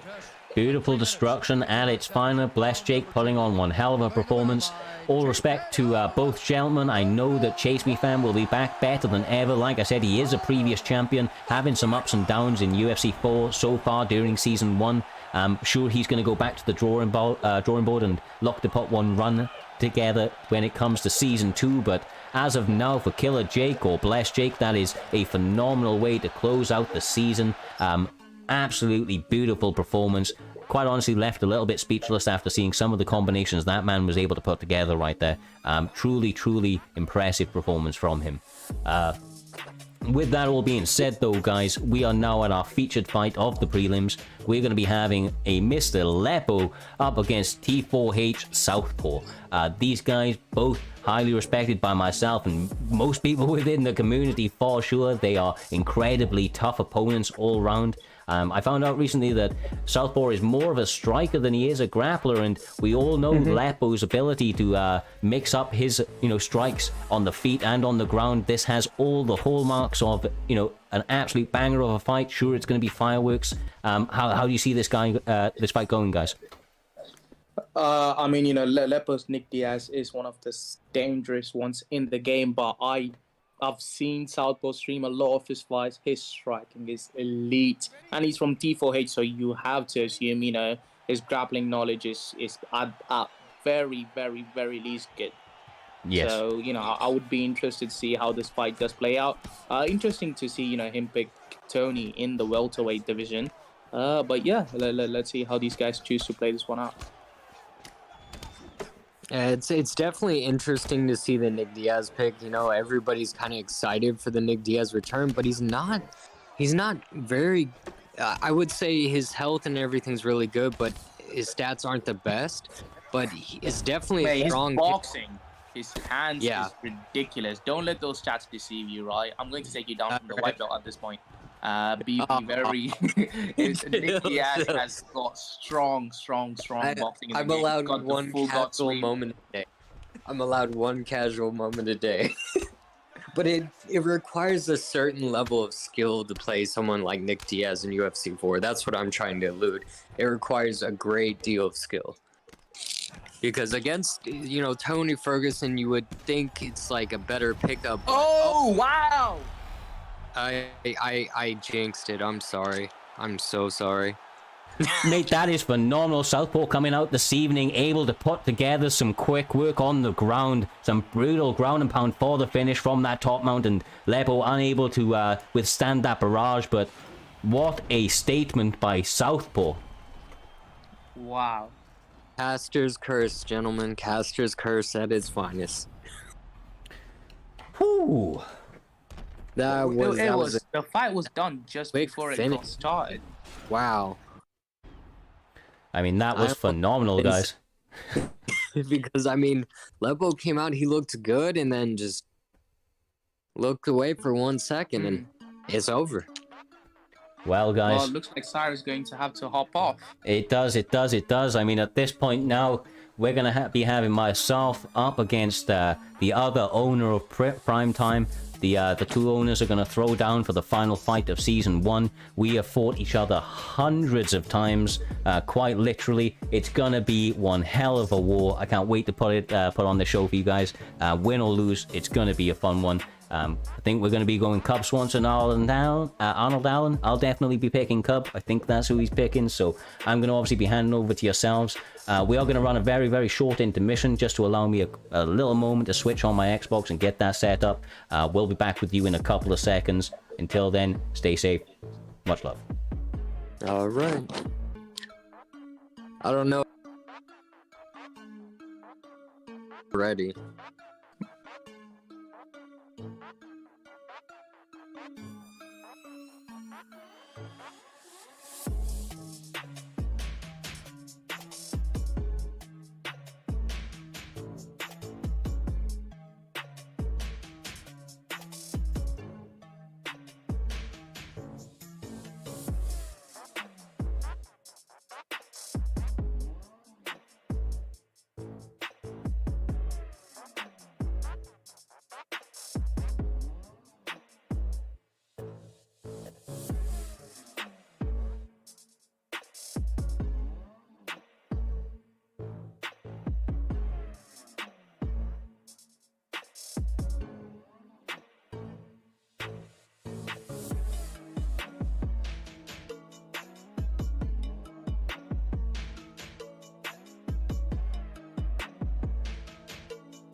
Alright guys, we are back. Cyrez and Kryptonite King are going back to set up their fights right now.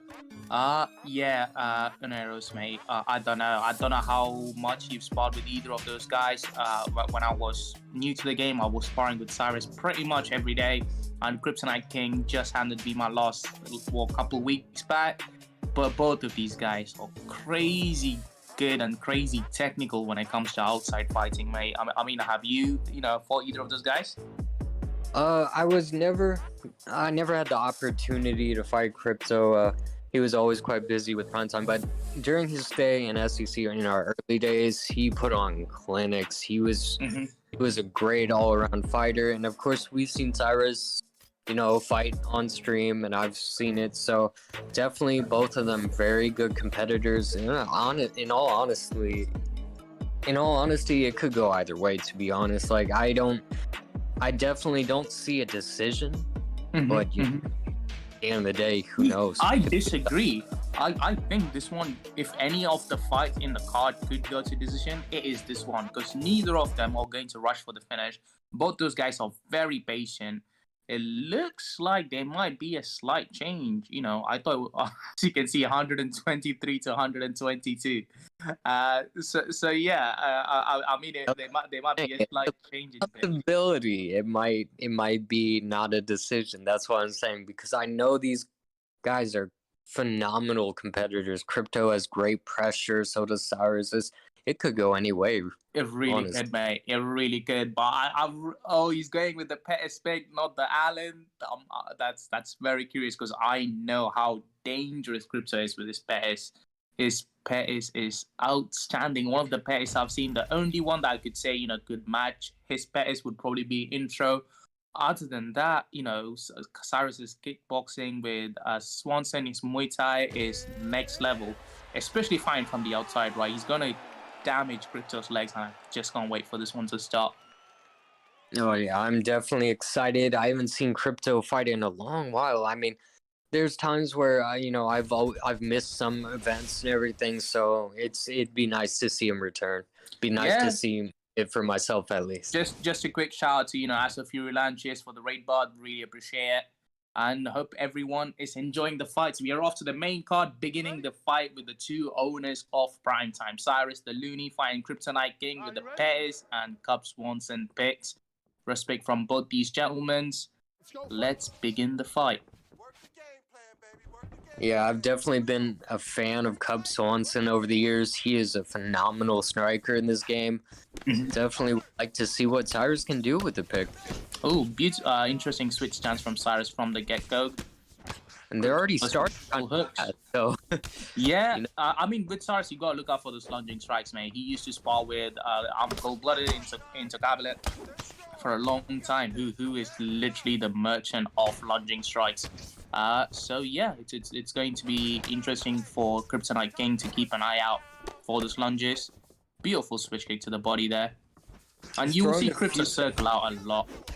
Yeah, he's throwing a few feints, making a Crypto think about some things, but it's definitely so far. Oh, goes for that lead body kick. Beautiful. Yeah, unfortunately, I felt like the timing was just a little off. Gets the question mark kick off the middle of the cartwheel. That is huge. With the question mark, that was insane, actually. Ooh, Kryptonite, I've known he's like a sniper with those kicks. You do not want to get hit by too many of them. Definitely. Goes for the axe kick. That is very deceiving, especially coming off the jab with the lead axe kick. Tries it again. Unfortunately, just off range. Cyrez whiffing those punches might not be the best choice of shots to throw at that point. Beautiful lead body uppercut from both these guys. Crypto goes for the rear body uppercut. Yeah, Pettis is scary with those kicks. They're so fast and so unpredictable. Yeah, mate. As you say that, goes for the jumping spin kick. Yeah, and it's just right on. The kick goes for the... He got him with that hook, though, and he's definitely trying to pour on the pressure. Goes for the Superman punch, lead hook, uppercut. One of my favorite combos to throw in the game. You can always cancel out the uppercut for a leg kick. So, nice away from all that damage. He couldn't really capitalize on it, but it was definitely a nice goal to you know what? I'd take it back on arrows. I think I don't see this fight going back to decision. I thought both these guys would be fighting from the outside. These things. I told you. I've gotten 3 right. You can't question me, man. Yeah, if only you predicted you losing your debut. But moving on. Let's see. I mean, to be fair, yeah, that happens. That's why I'm taking a break and working on some things. Goes for the rear oblique kick there. Beautiful lunging strikes. Follows it up with a haymaker. Yeah, it's definitely... I can't tell who's really winning it right now because it's so back and forth.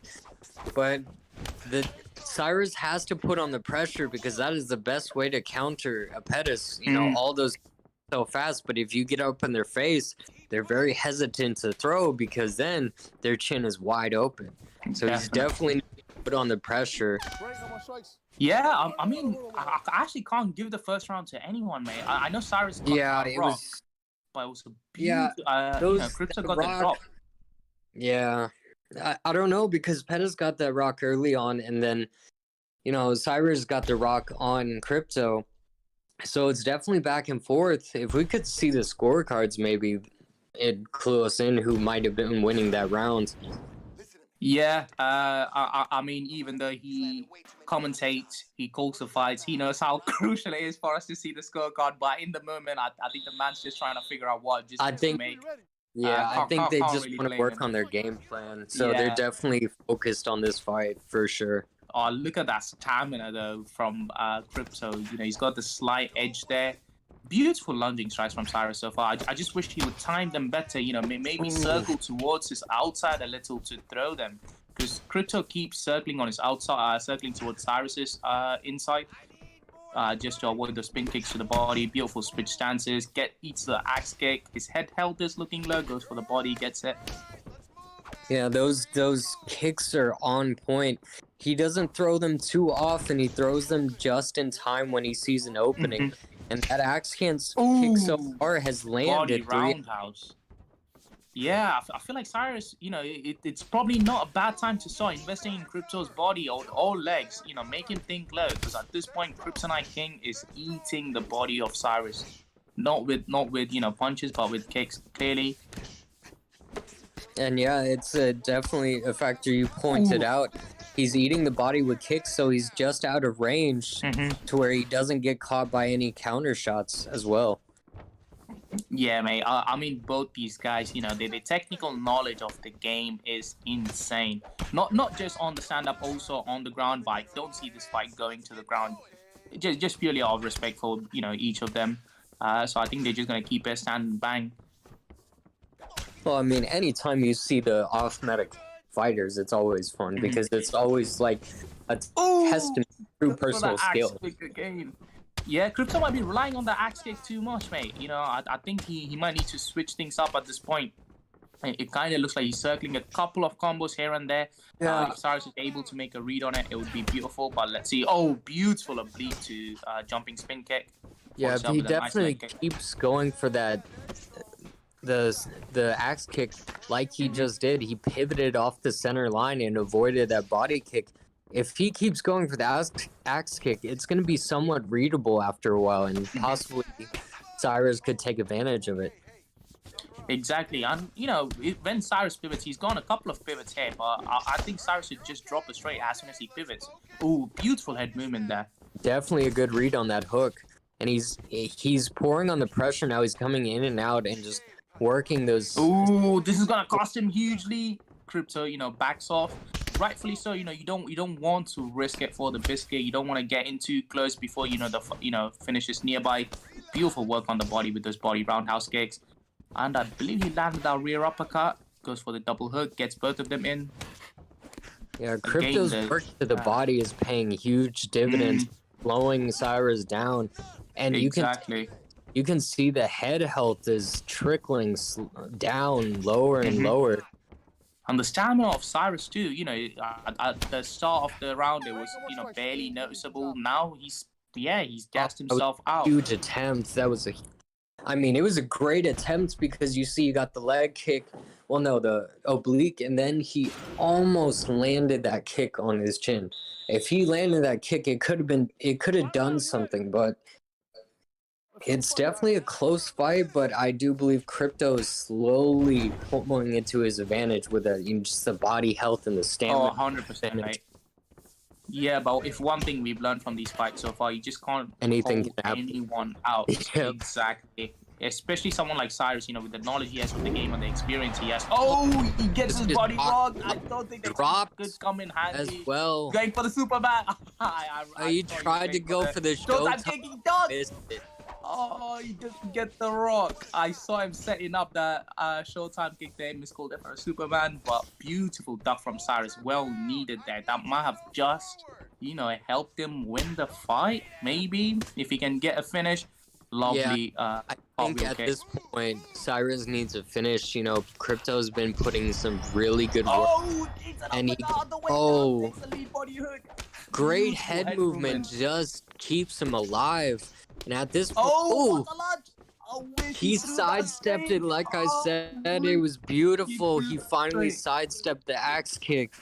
And this is possibly what he needs. He has to get in there and land the clean shots, but that stamina is going to be the one drawback that's really hurting him right now. definitely on arrows. And I think, you know, with Cyrez, especially right now, I would want to be very selective of the combos I'm throwing purely because of the stamina, right? Because look at that. Flying knee sets Cyrez down, and another body shot with that spinning kick. It's... Oof. I don't know, man. This could be over for Cyrez. Like, this could be the beginning. And he It dropped. looks like they have a gentleman's agreement of Yep. not jumping. Oh no, he wants the Showtime kick. That's why. It goes for the roundhouse. Cheeky by Crypto. I mean, it's very hard to knock someone out with a Showtime kick in this game. Believe it or not, the Showtime kick isn't the strongest. Oh, gets the body rock. He might actually get a 25 man, this is painful to watch, honestly. Yeah, but you know, they agreed to this, and this is a risky game. So as I say that, you know, he gets ducked on his tornado kick. This is a very risky game because all it takes is one duck into an uppercut. And it's just the stamina. He can't do anything really. I lunges away from the roundhouse. Yeah, he lunged right into that kick. But honestly, at the end of the day, it's just a great flashback to see Cub Swanson and Anthony Pettis. So, I mean, at the end, they're both winners because I get to see a great performance from both gentlemen on people you wouldn't usually see in like a UFC 4 game. Highly competitive. Exactly. Yeah, I mean, you know, he did try to sway away, but I think it's the lack of stamina, like you said. You know, your lunges do cost a lot more stamina, but beautiful fight from both the guys. Looks like, you know, in Beef 1, they even up the score in their fighting card, but Crypto gets the edge on the competitive scene. I would be keen to see more fights from these two gentlemen. Yeah, it was just those body shots were the tail of the tape for Crypto.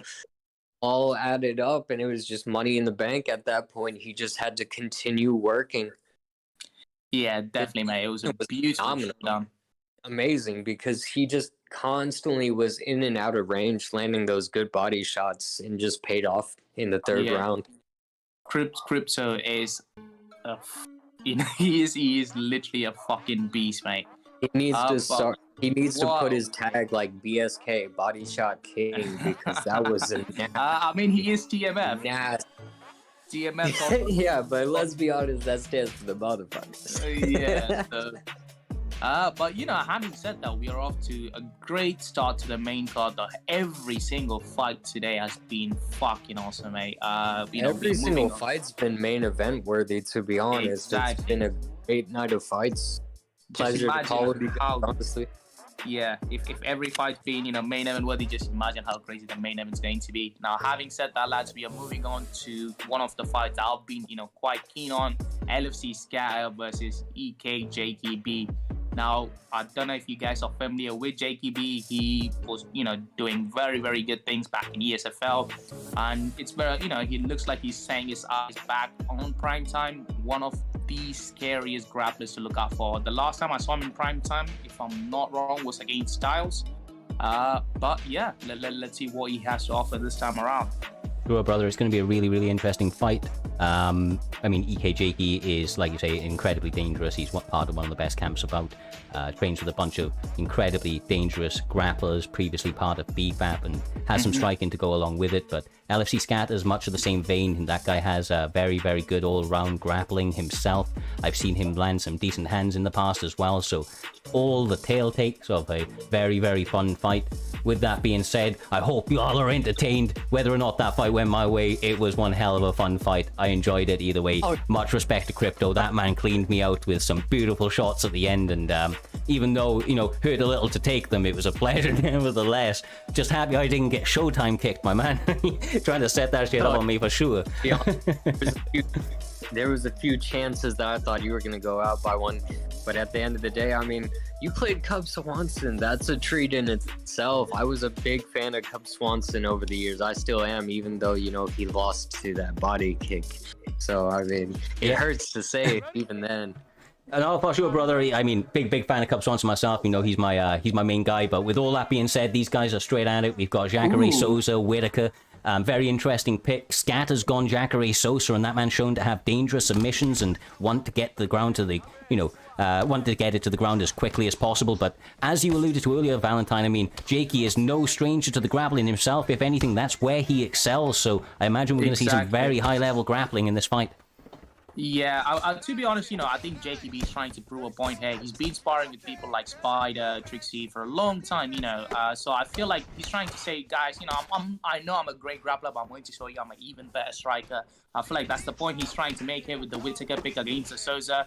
And, you can already see it off with those slip straight, slip hooks. So let's see what more he can do. Beautiful block there. Yeah, no, this has been a phenomenal fight, honestly. Already got 2 minutes in, or minute 50 odd in. Obviously they're staying very, very active. Beautiful spins, and already going to that double leg bail again. And I mean, it mixes it up on your opponent. You can throw knees, nice hooks. You just don't know what's coming, man. It can put you out. Yeah, but that was a great spin. Beautiful late denial by Jakey. This is what I mean, mate. Like, he is a phenomenal grappler. He, when I saw his last year's fight, I didn't even know some of those takedowns existed in the game. No, I know. There's some sneaky ones like turning takedowns up against the cage and so on. There's so many levels to the game that, and ripples to different people's game plans that you see from these high-level guys. I mean, it's only going to get better and better as this night goes on. Got phenomenal fight after phenomenal fight set up for us. Jakey B and Scatter landing bombs already. Oh, what a shot. He is lacking stamina. He doesn't want to be taking those knees right now. And they're just going at it, and like, the power takedown. That was countered by that takedown. Look at that defense. He was about to get the right saddle. Beautiful defense by JKB there. I know I'm complimenting on JKB's grappling, but mate, I thought this man, he kept me on my back for 20 minutes in a 5-round fight. So now, look, LFC though, they're one of those camps that have come onto the scene and been doing great work. Honestly, their grappling has shown to be some next level grappling of its own. He decides to get up right now, which is interesting because he does have a big stamina advantage, and with a minute left at work, I mean, Jacare Sosa probably in the best position, to stay on top, but see what he's able to do here. Yeah, I mean, Scat's done beautiful work with the body. The body health of Whittaker is looking low. One thing I would be careful of is leaving Whittaker to the next round, because with recovery of what is it, 98, I believe, he's just going to come back more fresher than Sousa. I know the stamina advantage is there, but Sousa's got, 89 chin, 88 chin, so you have to keep that in mind. Goes for a jumping knee, doesn't able to, get much off that leg hold. I love those little interrupts, the little knees and so on, when somebody's going for like a flying shot. It's beautiful, but he gets the hip toss, no time to do anything with it, but great way to close out the round. These guys coming at it often and early. We're about to see the stats, I think.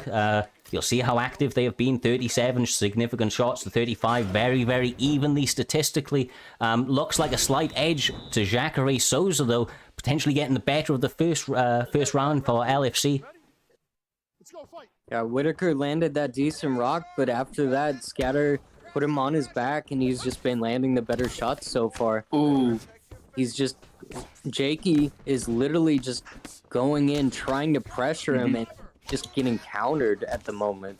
Yeah, I feel like, one thing that's so underestimated in the game is the ability for Sousa to just plant and throw. I know he's known for his grappling, but I know he doesn't have the chin. There it is, the power of Jakey with Whittaker lands again. This is going to be the follow-up shots. This could be it. I don't see him getting past. Goodness. The man. Very quick he work. Did say Cyrez. That was unexpected, but man, that was a beautiful comeback after adversity. Yeah, I'm not sure if you saw the chat. He did say, I am not going for a single takedown this fight. I'm going to stand and bang, and stand and bang. He did. What a fight. Mate, he's been training with the champ for sure. But, I mean, that man came out with some hands tonight. I told you, he's been making some adjustments in his game, and he put them on full display. That was phenomenal work by that man right there. I'm extremely excited to see what he's able to do. He comes from an incredibly well-respected camp, got an absolute staple of killers. Obviously doing great work here tonight and picking up a big win over a respected opponent from a respected camp in LFC. So yeah, that's a big win for Jakey B. We have one of his teammates up next though with EK Bang Bang, the round one absolute phenomenon. He comes forward, landing bombs. He makes that cage feel like it's no bigger than a phone booth at any given moment. You know that he's looking to take your head off often and early. He's going to be fighting Guinness, though, which is somebody that we've seen a long time ago, I believe, making a reappearance in the league. I believe the man's more of a grappler. I don't know if either of you are too familiar with him or maybe have a little bit more information on Guinness. Yeah, you know, I did fight Guinness when I lost with my Tony against his Connor. And when I took him down, he did hold his own. But with Bang Bang, I don't think you're going to have time to grapple. Bang Bang. Yeah. The man's going to be in your face. I'm very surprised with the Barboza pick there. Maybe respect to the card, coming up in UFC against Burgos. But yeah, mate. You can expect Guinness to be behind the black line any time from now. Yeah, I mean, look, already, man. No time wasted. Oh, he gets it down. Oh, he hit it. Oh my God, I did not expect that. Oh, this is not good for Bang Bang. This is really close, and he just barely survives. He just gets caught by that kick, and it only needs one, but he gets the reversal. On Conor McGregor on top of you landing those strikes with 99 accuracy and 96 power, something like that. Yeah, it's like getting hammered to death by a Francis Ngannou on the ground. It's not fun. Yeah, that was a beautiful head kick by Guinness there. Hopefully that got Bang Bang's respect, but Bang Bang, his way of respect is standing it did not. Face. He's still going in his face. No, I just think that's Bang Bang's way of showing respect. Yeah. If he's being in front of your face, that's just yeah. It was definitely a nice shot, nice counter shot as Bang Bang beautiful pullback. Stepped away, but now we're seeing Bang Bang's putting on that insane pressure. Yeah, this is where he does his best work there, when he gets you up behind the cage. But so far, great work by Guinness, showing beautiful pullbacks. Another pullback elbow. Now he needs to be careful doing these naked pullback elbows because Bang Bang's pullback uppercut is much more powerful than Guinness's pullback elbow, simply based on the characters. Yeah, but you see Bang Bang's just applying that pressure, and it's making Guinness just worry. It's getting him off his game plan, so he can't really throw what he needs to. So he's throwing knees and elbows trying to keep him off him, but that spinning technique he just did kind of cost him. Beautiful. But he's landing great body shots, and you see that stamina just lowering slowly, and he's at quite a bit of a stamina disadvantage now. But yeah, mate. See, but that's the thing, right? You think he's at a stamina disadvantage. I just think the fight's not going to go to second round for the stamina. Yeah, true. Because you see that head held blink. Yeah, you see that head held blink like nothing. Exactly. I'm not counting Guinness out. I'm just saying either one of those guys is going to knock the other out. The elbow again! This time the duck elbow! Oh, goodness. Might be it. Those elbows he was throwing, he finally landed Beautiful. it. Bang Bang survives by getting that slight reverse. A nice top mount. Beautiful head movement from Bang Bang. Saves himself twice there. He needs to be wary of, his pressure at time. But great counters from Guinness so far. But you saw Guinness now with the elbow. Guinness was looking for that elbow several times. You saw him kind of trying to gauge it, trying to land it. So he finally caught that one when, Bang Bang was probably somewhat, either slipping or moving forward with the strike, and it was very damaging. So, I mean, if he can finish this right here, never mind. I didn't see the time, but yeah, he's facing a lot of adversity right now.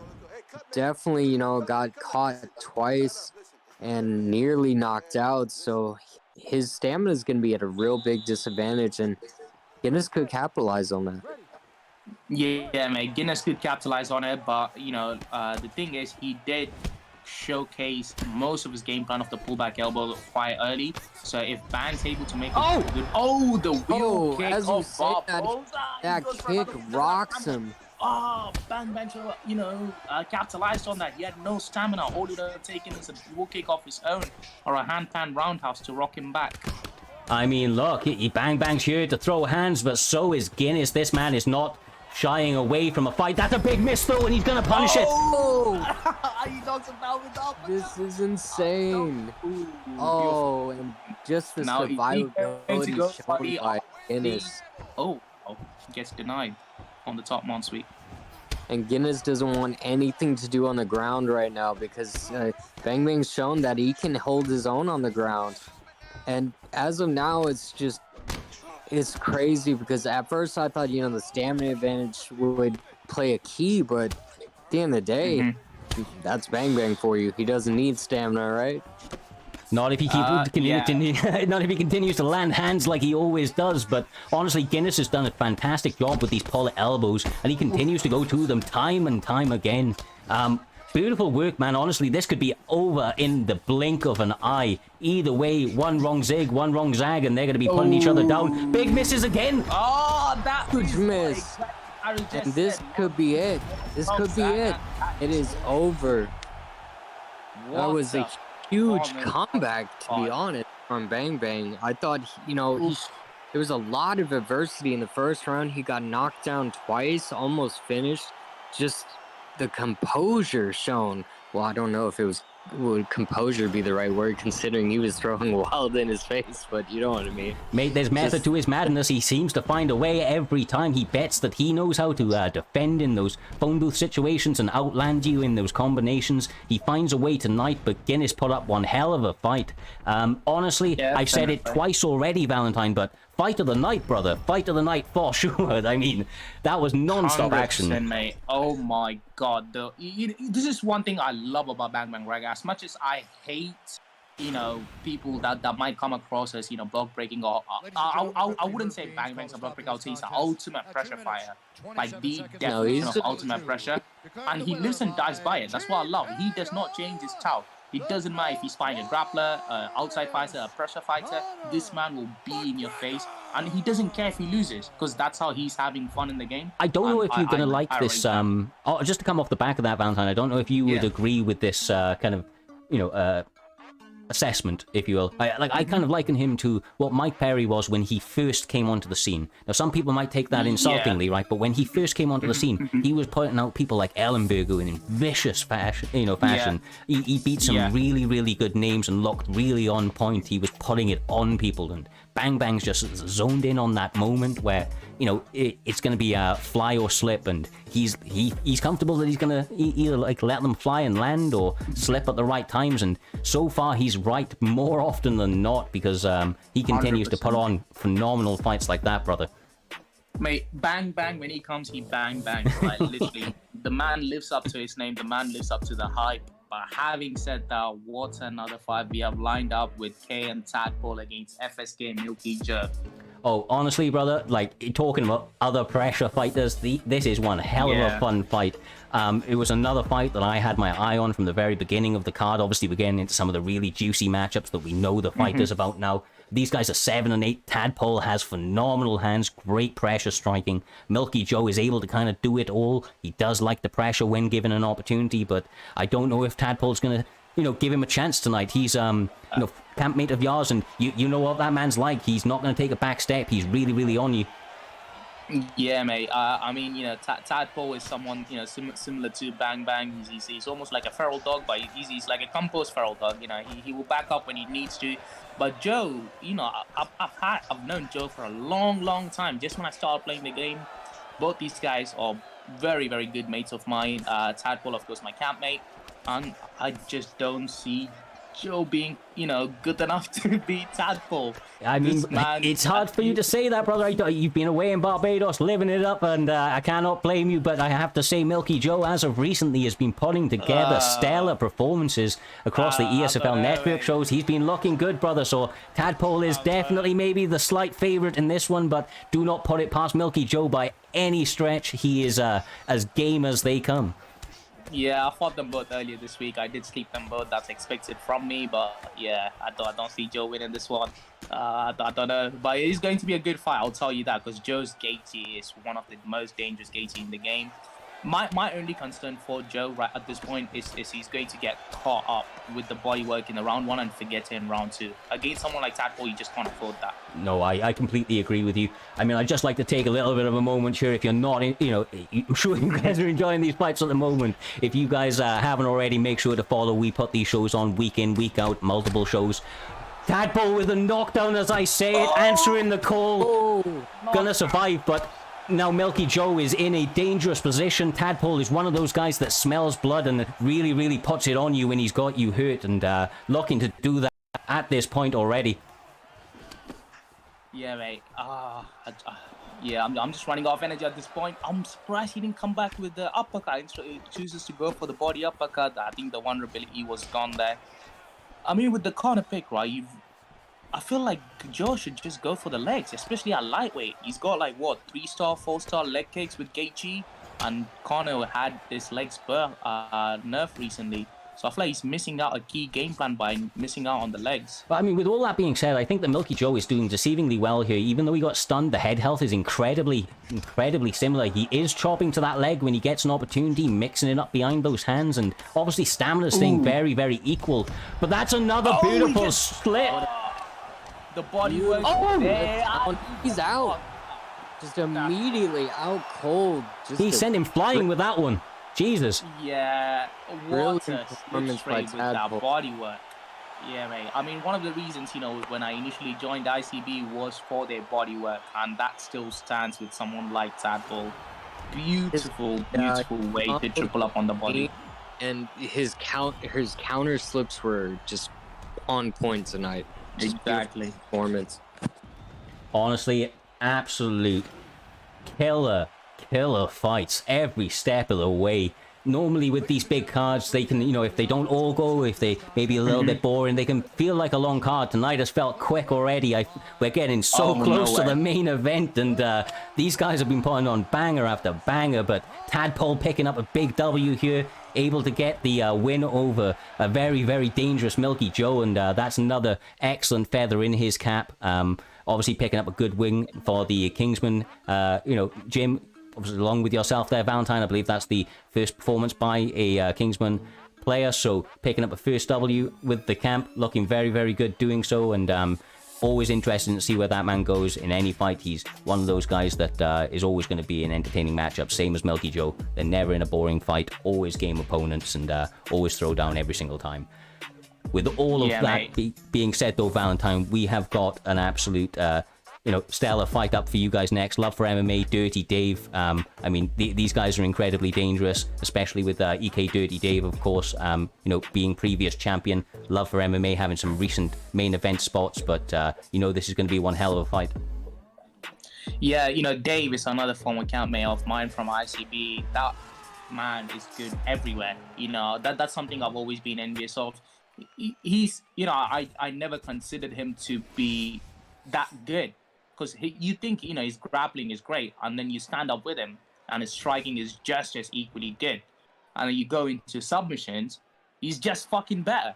Like, I just don't know how that's possible. He's good everywhere. So, if Love for MMA is going to have a good chance of being Dave, it's going to be overwhelming him. With his GSP pick as being his main pick, he needs to be careful with those double Superman punch, jab into punches, into axe kicks, and Dave's got all the combos, man. So Love for MMA needs to be patient, needs to be composed, and be selective of his shots. Yeah, you're definitely right about that. It's definitely gonna be a performance that has to be perfect from both gentlemen. With GSP, especially, the chin being where it's at, it's a lot weaker. But Dirty Dave has definitely shown he is very comfortable on the GSP pick. So I'm definitely excited to see what he does. Secures the ankle pick there. Showing his brief Simon built for ankle pick camp.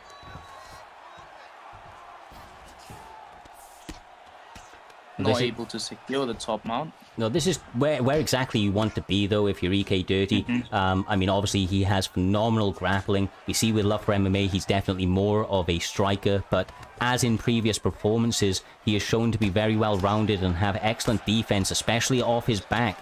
You know, he's done a great job of managing to mitigate the damage of his opponents in past performances. This isn't the first grappler he's came up against, but maybe the most highly touted grappler that he's come up against. Dirty is, you know, an incredibly well-respected grappler within the scene, for sure. Been around for a long time within this promotion now.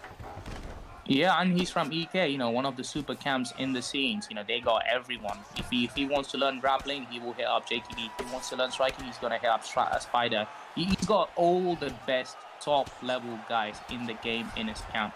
So it's going to be an easy match for him to come up with a game plan to beat someone as tough as Love for MMA. For sure, bro. For sure.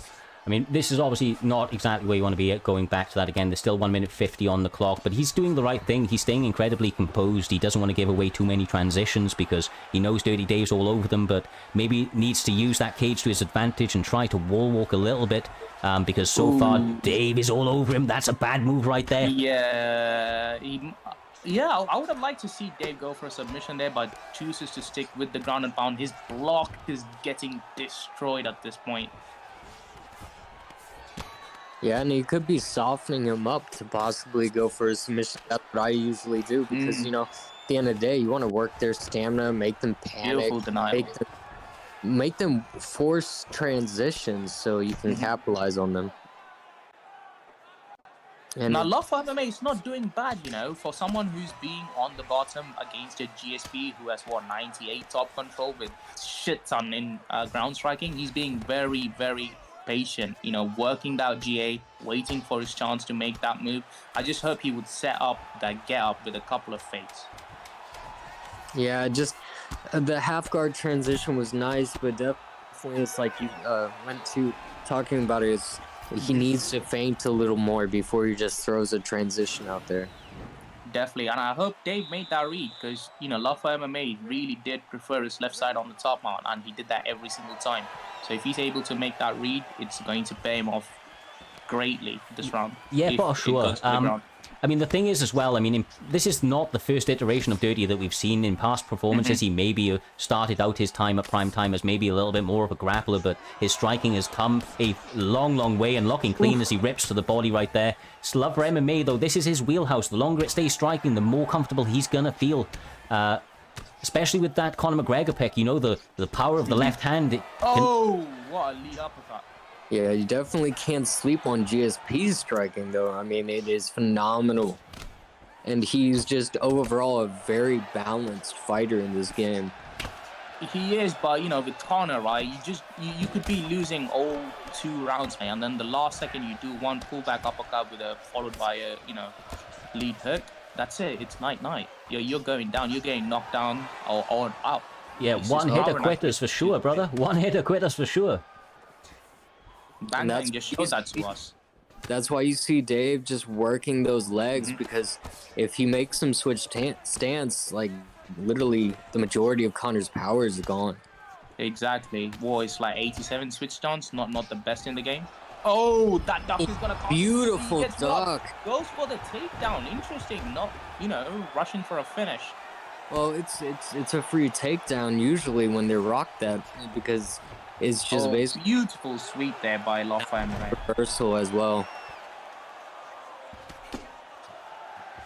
But yeah, I mean, Conor on top is not exactly the best, but he could make it work. But he denies that hitting transition. Now, as I alluded to pre-fight, I mean, Love for MMA showing excellent grappling in his previous performances, so he's no slouch here at all, although he definitely wants to disengage as soon as he can, because even off the bottom, you just run the risk of getting reversed, and once GSP is on top, it, you know, it can be a recipe to basically spend the rest of the round there.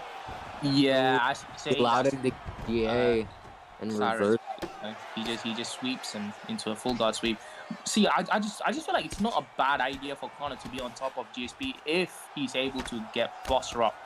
Because with those strikes, he is going to land a lot of damage, then he can't stand up at this point, given how the fight's gone so far. Yeah, no, that's an excellent point there, brother. But I have to say, the defense of this Love for MMA off the back is phenomenal. Posting on those shots and able to get the, you know, the better of that little exchange. Dirty Dave raining down shots, but getting some stamina drained just due to the blocking. Ooh, what a side control. Now, for those of you who don't know, when you posture up, if you do have the G advantage or stamina advantage, you just need to hold LB and RB to change the half guard into side control. Beautiful pose from Lofa MMA. Looks like it's going to be just enough to keep him alive for now. Yeah, he's definitely showing a little worse for wear, but like you said, this is phenomenal defense off his back. You usually don't see that to a Conor McGregor off his back. No, I agree with you, Exactly. brother. And just to bring attention to this, I mean, we're talking a lot about the excellent defense of Love for MMA, but the only reason we're talking so much about the excellent defense of Love for MMA is because, I mean, EK Dirty is putting it on him right now and is probably 2 in the bag with that top control and the overall kind of outlanding. What? Overhand slips into a hook. I'm surprised he didn't get the rock there. He just slipped into a hook. Maybe it was a block slip. I'm not sure. Everybody looking to show up and show out tonight. These guys landing bomb after bomb. Dirty Dave now looking to work his striking as he chops to the leg again. Ooh, that's a huge whiff. That's going to cost him dearly. Yeah, that right leg is looking a little worse for wear, and Dirty Dave is just continuing with his game plan, just trying to stay just out of range while he continues to throw those strikes. And if any, he can just always go to the ground. Ooh, that leg rock is going to be huge. What the hell? His right leg is done. I did not pay attention to that. That's my bad. Yeah, his right leg was already pretty damaged, and just a few more strikes, and look at it. It's completely worn down. I mean, Love for MMA is going to need a finish, mate. You know, he was stunned in the last round. First round, he pretty much was on his back the whole round. This time with the leg rock, he is going to need a finish. Maybe not go with that head kick. You know, he doesn't have the range. Oh, that's it, though. That's what he needed. This might be what he needs. Just not enough to finish it there. Yeah, though, the survival is there, but his head health is still very low. It's within blinking range. He's got the stamina. Maybe, you know, he needs to start learning those 4, 5, 6 piece combos. You know, that could have gotten him the finish there. Yeah, just keep popping your jab in the in the man's face. Keep that block down. Just make sure that you're hurting him a little bit. Just chipping Beautiful away. slip. He's doing a good job, though. This is what he needed in the 3rd round because Dirty Dave's probably up. An excellent takedown defense. What a defense by Love for MMA. I mean, if I'm Dave right now, I'm going to take it down, mate. I've won the fight to some extent at this point. You know, he's got 2 rounds at best. So yeah, I think I'm just going to take him down and, in cheap words, lay and pray. Well, I mean, even if nothing else there, you know the educated jab that come from a lot of these EK guys. He may just be able to work that and some tips to maintain the lead for the last minute of this fight. Yeah, if I was Dave, it's either, like you said, Valentine, the takedown, or just maintaining his range and just working legs. I mean, he's had so much success and already made him switch. Just why not go back to it? Yeah, I really wish, because Love for MMA has so much potential here to still win. As I say, this is the beautiful pullback uppercut, goes for a haymaker, just not enough to finish. Yeah, I mean, uppercut knocked Dirty Dave's head back and almost leads to a finish because it's that close. I mean, he has GSP's chin is definitely.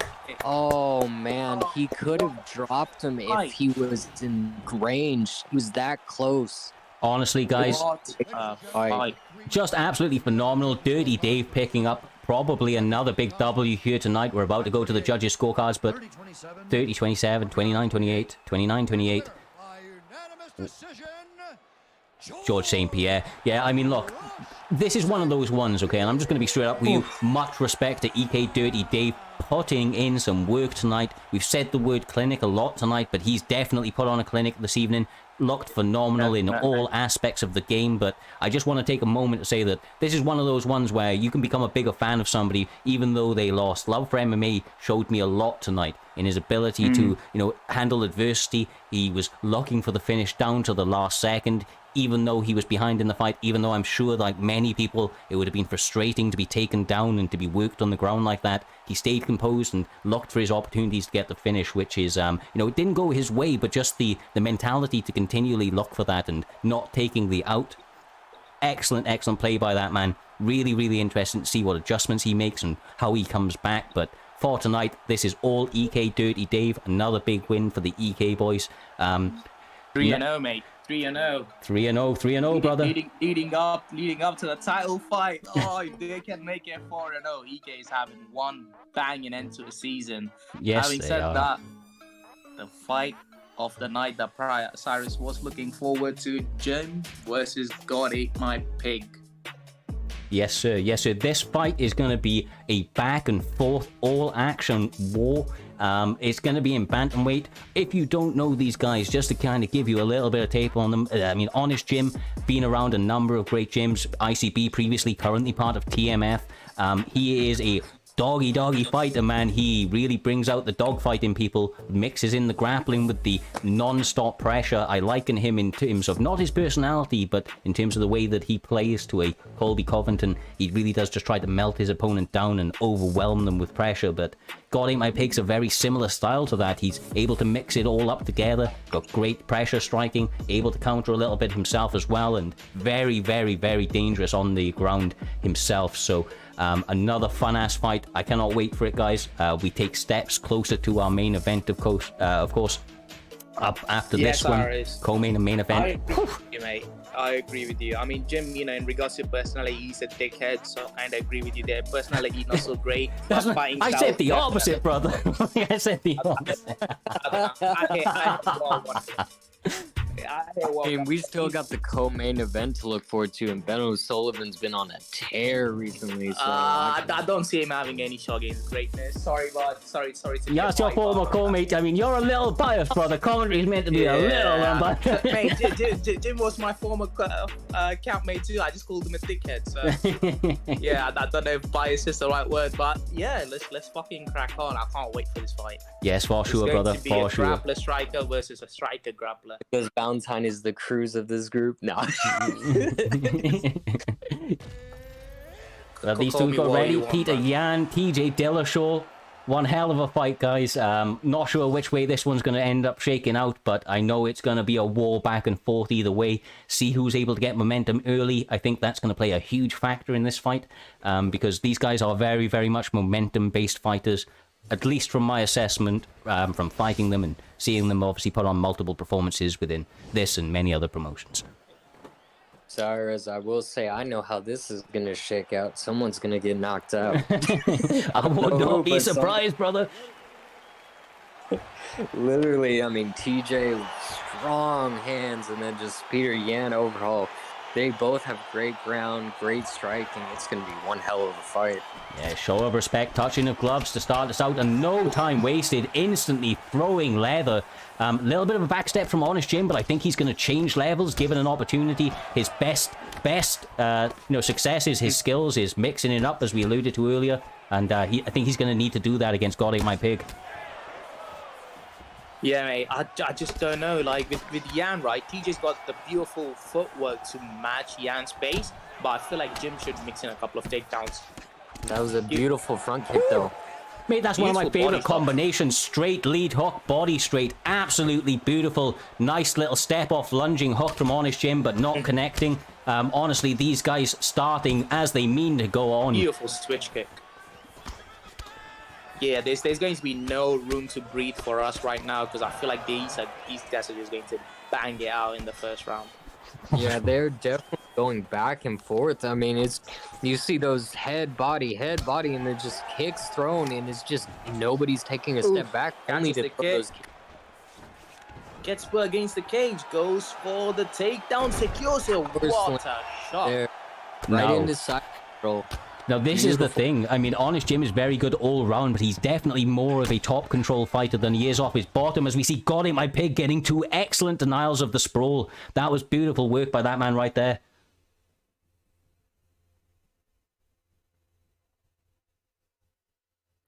Hopefully the stream hasn't frozen up for too long. We seem to be back. There you go. It was, I don't know if that was on, I think that was on their end. I mean, it's come back now, though. We're good to go, guys. We're good to go.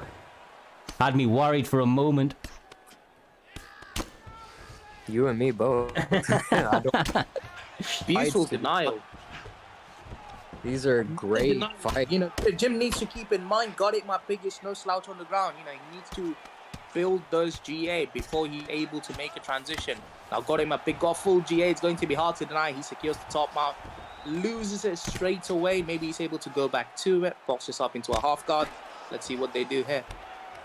Mate, honestly, sorry to interrupt you there, brother. I mean, his overall grappling right now is just looking next level. He is looking finely tuned, well zoned in for this fight. Another denial. Oh, Yeah, Jim's got full GA. There we go. Gets a roll. Let's see what he can do with it. If I'm Jim here, I might go for the side control. It's a bit too late now because that's unexpected. Let's see what got him a big does. Beautiful ground and pound. Just sticks to the top. That's the He's worst just way. showing dominance on the ground right now. What a denial. Damaging on his gym right now. It's a savage thing to see, to be honest. Mate, sorry, that up denial. Side control king. The new styles of the game. He is getting every denial. Mate, I don't know what deal with the devil this man made, but he cannot do anything wrong right now. He is doing phenomenal work against Honest Jim. Honest Jim, my man. This guy, this is Jim. This isn't anybody else. He is doing phenomenal work. Got him, my pig, looking on fire. Honest Jim needs adjustments in this moment because he cannot let this fight hit the ground. ASAP. He is holding him down and just as showing soon as dominance. possible. That's No a touch scary block. thing Don't to blame see. Jim. Oh, the bombs are landing. Ooh. Oh, you know what? I still wouldn't count Jim out. No. All it takes is that one slip straight, one ducking. Oh, mate, I don't know if there's going to be much more. Head movement bobbles a little bit there. Let's see what he can do. You got me on my edge of my seat. These guys are throwing bombs. One of them is gonna go out with 4 minutes left on this second round. I can't imagine this is going much longer. Look at these shots. Ooh, what a four-piece. One of my favorite combos. Straight lead The uppercut. thing is, I've never seen Honest Jim lucky. controlled like that, period. I've never seen Honest Jim controlled like that, period. It is a scary thing to see. Definitely. Jim needs to make a quick, beautiful read there. Let's see what he can do with it. Decides to posture up. Maybe takes his back. Nice. Now, Jim, ideally needs to get back on top because that's where he is the strongest. Gets put down. Fortunately for him, there's no stamina disadvantage there, so it doesn't give up his full dot. Yep, nice back defense there from one Petra. Jan, got it, my pig, doing great work on his denials, but now finds himself in bottom control, and Honest Jim does some of his best work from these top control positions as he secures it once more. He's gonna need to move out to half guard if this is really gonna count for anything. As gets swept. good work. I mean, 2 minutes as well, brother. Yeah, This is not a good look right now. He's definitely swept again. Versatile. So it's back and forth. Now you're showing. Now we get to see what Honest Jim has got, and it's a crazy fight. Let me guess, now. he's going to get swept again. Oh my goodness! Another reversal. This is insane. This is risky. Last time it did not go well for Jim here. Maybe he needs to stop, focusing on those GA. Beautiful get up at the perfect time on max GA there. Oh, look at these combinations he's putting together in the pocket. Honestly, Godding, my pig, looking so on point tonight. Honest Jim has his hands full. He needs something big. Oh, beautiful knockdown, and this could be over, honestly, if he can get him on the ground. Shot at the belt. What the fuck? If there's a way to make a statement, this is it. This is it right here. Literally, mate, look at that. Control. He's doing Insane, this to honestly. Jim, the only guy to ever beat the champ that's been unbeaten so far. I mean, look, I have never... we've been doing this for 3 years, every single weekend for 3 years, and I have never seen Jim handled like this on the ground. It's never happened before, quite genuinely. I haven't been on the commentary team for too long, but I've seen a lot of Honest Jim fights overall, and I've never seen this before. This is insane. God 8 my pig is on another level at this point. He's looking the momentum. there. I just don't want to count Jim out because TJ still got 95 Oh my power. God, man! And that He gives him the 3-piece on the shoulder whilst he's falling. This has got to be it. is it. Yeah, that is it. You cast your curse. I did it with the last one, but man, that was insane. Mate, That was what the? that was just beautiful work Oh. shown by God. He's just controlling, just domination on the ground, and even on the feet. It's felt like Honest Jim couldn't find his range after the first round. After all that ground, where I felt like he was somewhat intimidated by the takedown, so he was wary of it, and he wasn't able to work. I'm fucking speechless. That's yeah. I've never seen anything like it. I've never seen anything like it. Yeah, like people don't realize how good Jim is. Like they like God. This guy just made Jim look like he's nothing. Jim is one of the best grapplers in the game. Honestly, and he just made Jim look like nothing. I couldn't agree more, man. I mean, he made that fight look easy against an opponent that is just incredibly tough in every single facet of the game. I mean, the way that he was able to dominate that side control position, I mean, maybe a couple of early mistakes from Honest Jim. I think in the very, very beginning position when he got taken down into side control, he went for the sprawl 3 or 4 times in a row, potentially trying to fade them, and that put him a little bit behind. And then God Ain't My Pig took that momentum, and he just snowballed it into a phenomenal victory, never misstepping at any point. It's one thing to get that early lead, but to make zero mistakes from that point onwards, to be able to continue that momentum, to put on such an emphatic performance, that's a sensational win by him. And honestly, I think that's going to catapult him a little bit in the rankings. I personally would love to see him maybe in the new year come out and have a title shot. I think that obviously we still got this next fight up next, which are going to be through 2 next killers, but that was one of the most dominant performances I've seen in a very, very long time. Much respect to Honest Jim. Don't want to take say too much negative on the guy. He's out there as a killer each and every time, just not his night tonight. Sometimes that's the way the cookie crumbles. I have a question. Yeah. Have Dirty Dave and God Ate My Pig fought? I am not 100% sure. I don't think so, brother. I will just have a little double check for you now, though. So, God Ate My Pig and Dave, you said? Let's have a little gander very, very briefly, just as we get set up for this this co-main. Crazy fight. I mean, both very good on the wrestling. This should be an interesting fight to see. Oh, Man, he beat Dirty Dave in his last outing. He beat Dirty Dave on PrimeTime 20.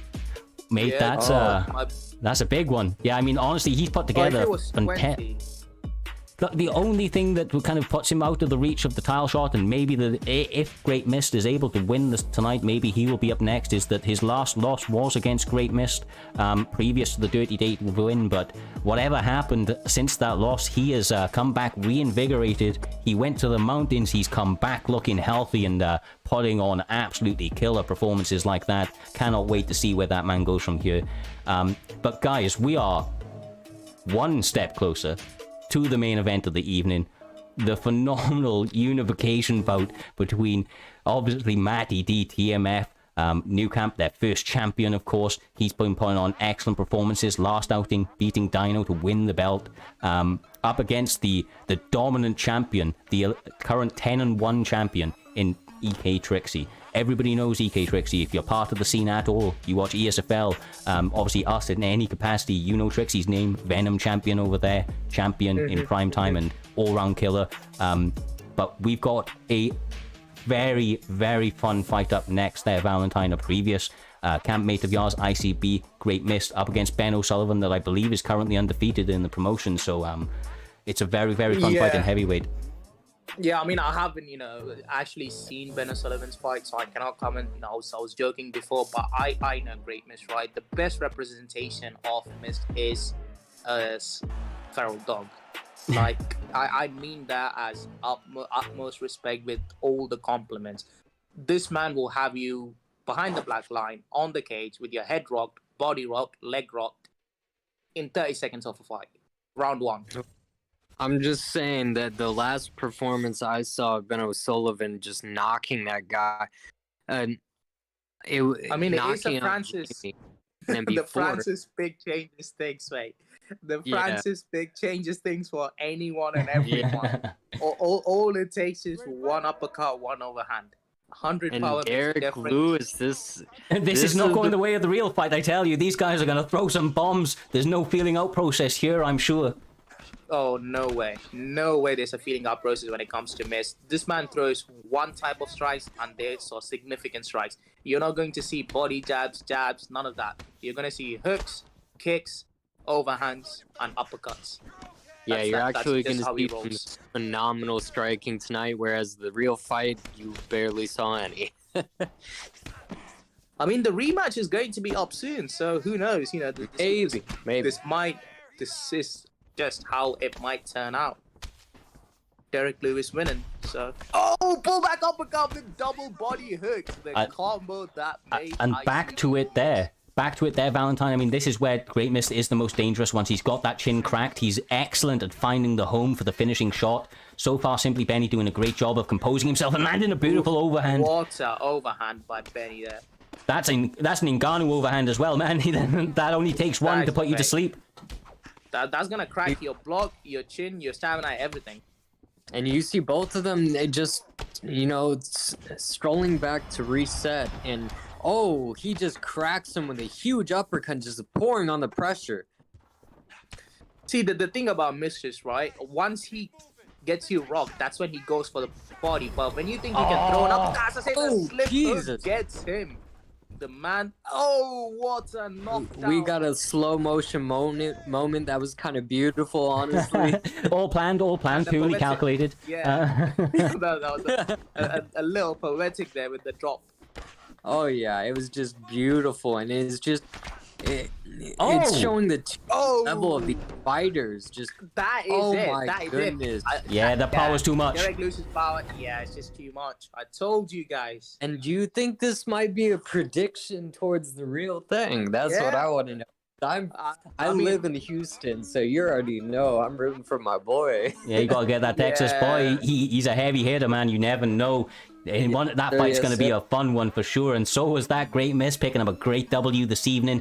That man may have a title shot on the cards. He's putting together some good wins. And, you know, with Great Miss, like you often see, they're normally first or second round finishes. He really, really puts it on his opponents really, really quickly. So another very fun fight. It was our co-main event of the evening, of course. That moves us on to our main event. It's going to be between, like we've said, all the way through the one we came to see, TMF MattyD up against EK Trickzzy. TMF MattyD is currently 6-0 within Primetime, has had an absolute meteoric rise to the top, has beaten Dino in his last outing with a phenomenal little 1-2 head kick, I believe it was, and sat him down, followed it up with some great strikes.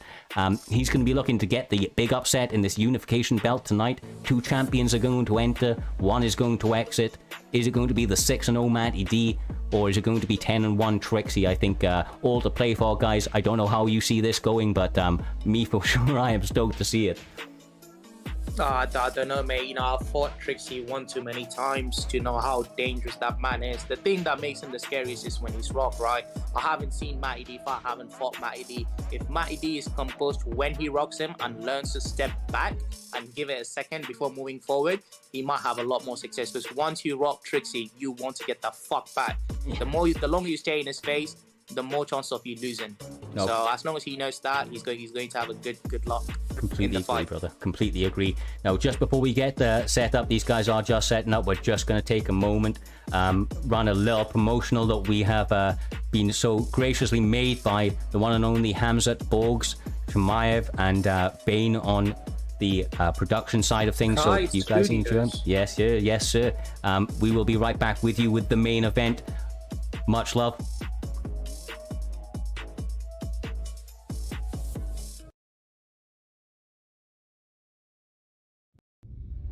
How do you eliminate a sniper? How do you crush a sharpshooter? That was the challenge facing the last 6 opponents of Primetime MMA champion MattyD.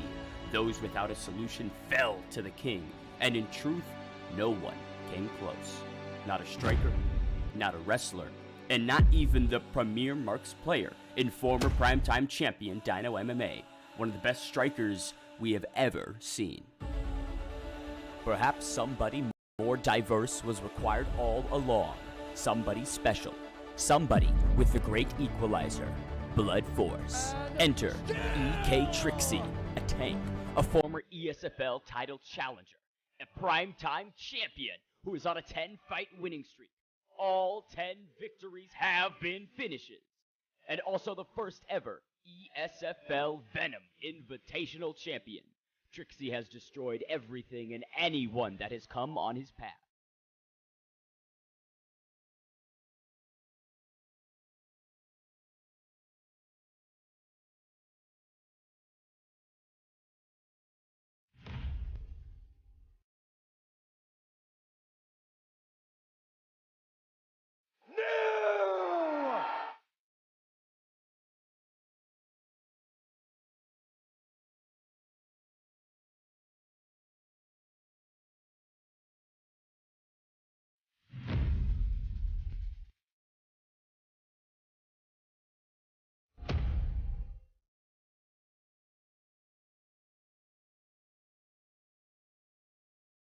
This Saturday, May 15th, 2 champions will go head-to-head, and somebody will be crowned as the first ever primetime double champion.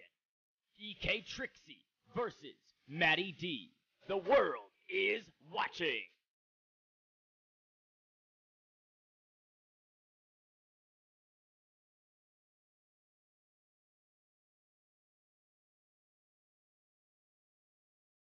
The reigning, defending, it's time!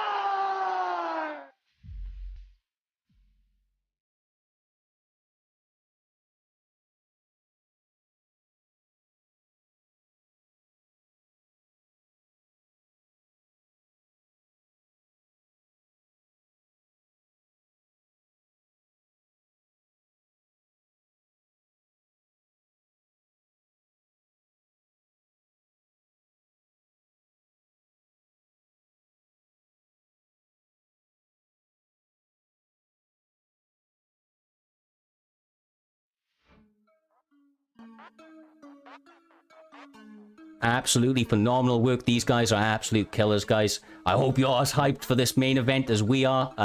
Without further ado, we are going to get these guys matched up. If you haven't already, show some love to the Bane on Twitter. I don't know if he has his own channel. It's going to have to double check. Hamzat the Borg Tamayev on YouTube as well. We'll be sharing their socials a little bit later on in the Discord. For right now, though, as you see, we've got Justin Gaethje, Dustin Poirier in the main event. This has been an absolutely stellar night of fights, guys. I cannot wait for this main event. I don't know which way it's going to go. I'm probably going to be holding my breath the entire way, but I can't wait to get it started. Yeah, man. If it goes to round 2, yeah, it's going to be very, very tricky for MattyD. And from there, I don't have a pick. If it's round 1, then I'm going to take a gamble on MattyD. If it's round 2, I'm confidently saying Trickzzy. From there, I don't know. Phenomenal work, guys. I can't wait. No, one thing I will say is that in previous performances, we have seen it. Trickzy's most dangerous round is his second round. MattyD is one of the most unorthodox strikers I've come across. He keeps it technical. He's got excellent fundamentals, but the unorthodox striking is really where he excels, looking to mix it up to the body early. Puts him all the way back. Whew. Look at Trickzzy taking his time. He knows he's got a big task ahead of him tonight and wants to come out with the victory. Wants to be the one and only primetime Xbox champion.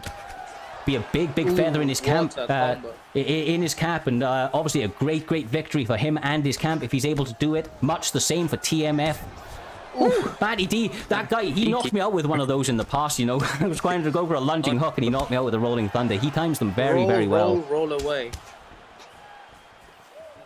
Oh, mate, this is so intense. I don't even want to commentate. I just want to watch the fight. Yeah, honestly, Trickzy's eating a few shots, but he's moving forward, like marching forward, like nothing's happening. But that's the it's thing, right? definitely I always a feeling feel like... out process right now, but it's a very heavy feeling out process. They're throwing heavy leather already. I always feel like Justin is a good counter for Dustin, especially in the pocket, because Dustin's the most dangerous in the pocket, and Justin has the stats to just stand and take all the shots. Justin has so much power, and if you block when moving forward, it has, the bulldog perk, as you know. It just makes him twice as hard to put away. Beautiful leg kick there. patient strikes from Trickzzy. You know, he's being very composed, taking a step back, utilizing those teeps. It's interesting to see, you know, Dustin Poirier going for leg kicks rather than, you know, Justin Gaethje, because Justin Gaethje has those insane leg kicks. Yeah, you also have to realize Justin's leg health isn't the greatest. It's in the 80s, like 88, 89. So, you know, if with Dustin, you got the 4-star calf kick. So if I'm Trickzzy, I would be doing that.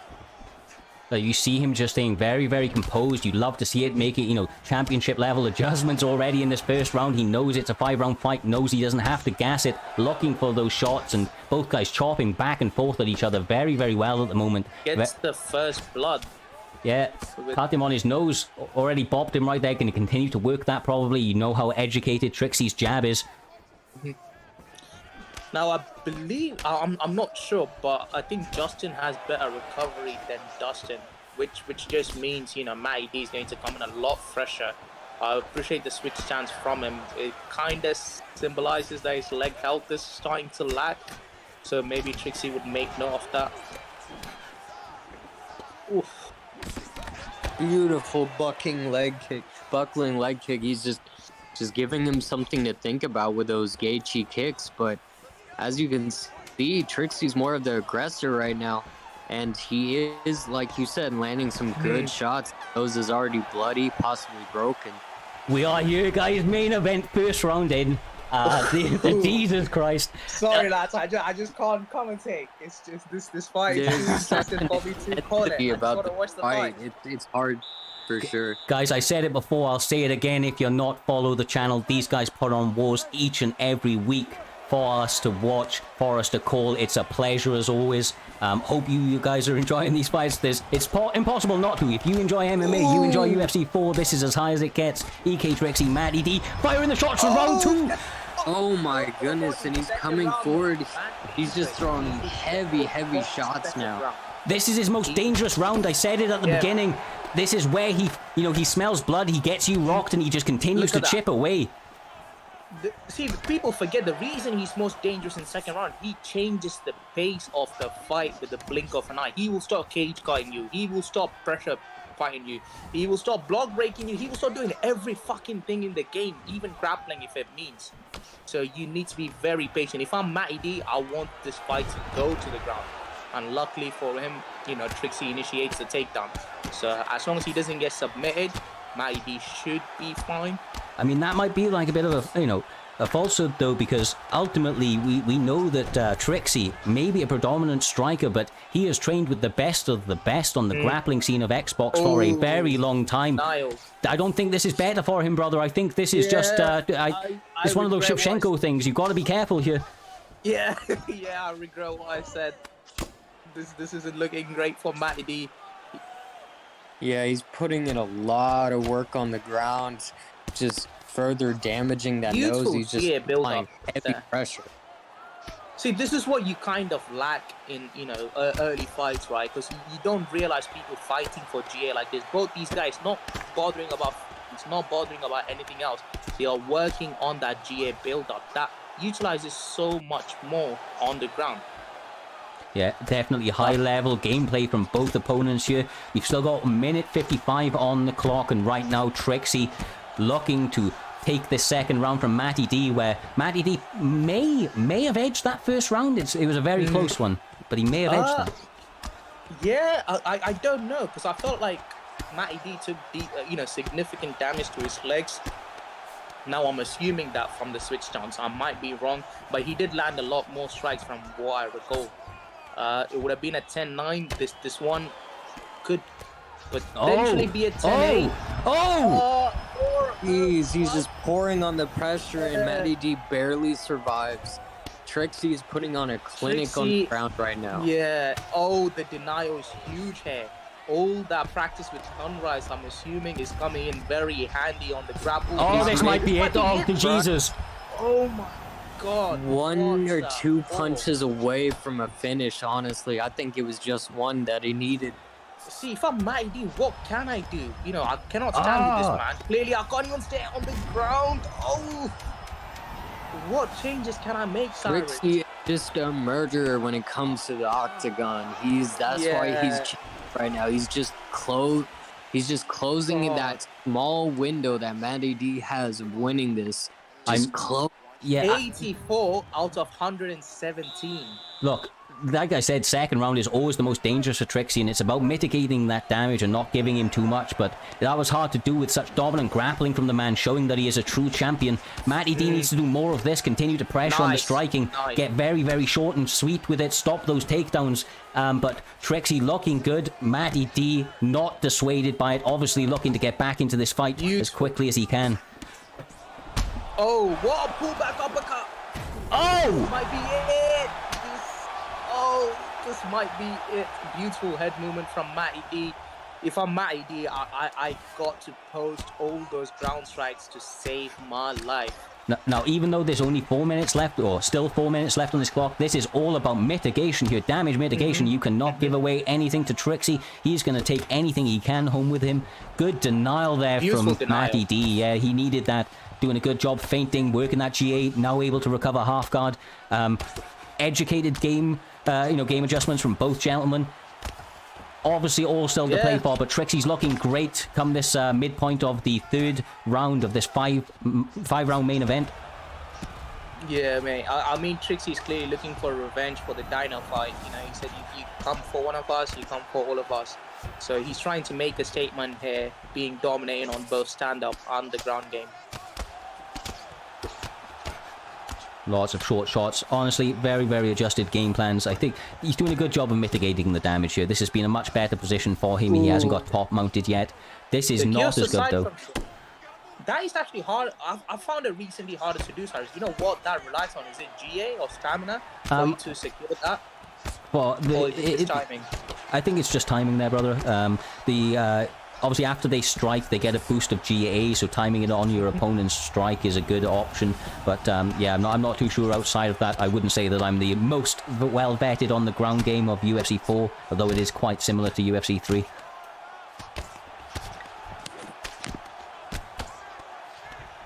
I mean, look, this is one of the first times we've ever seen Trickzzy grapple for these extended ranges against an opponent in terms of taking that top control, but he is showing why. I mean, he's done great work on the striking. Now he's mixing it up and really just securing the round. I mean, this is another 3 to 4 minutes of top control if he's able to hold out this last 1 minute and 5 seconds.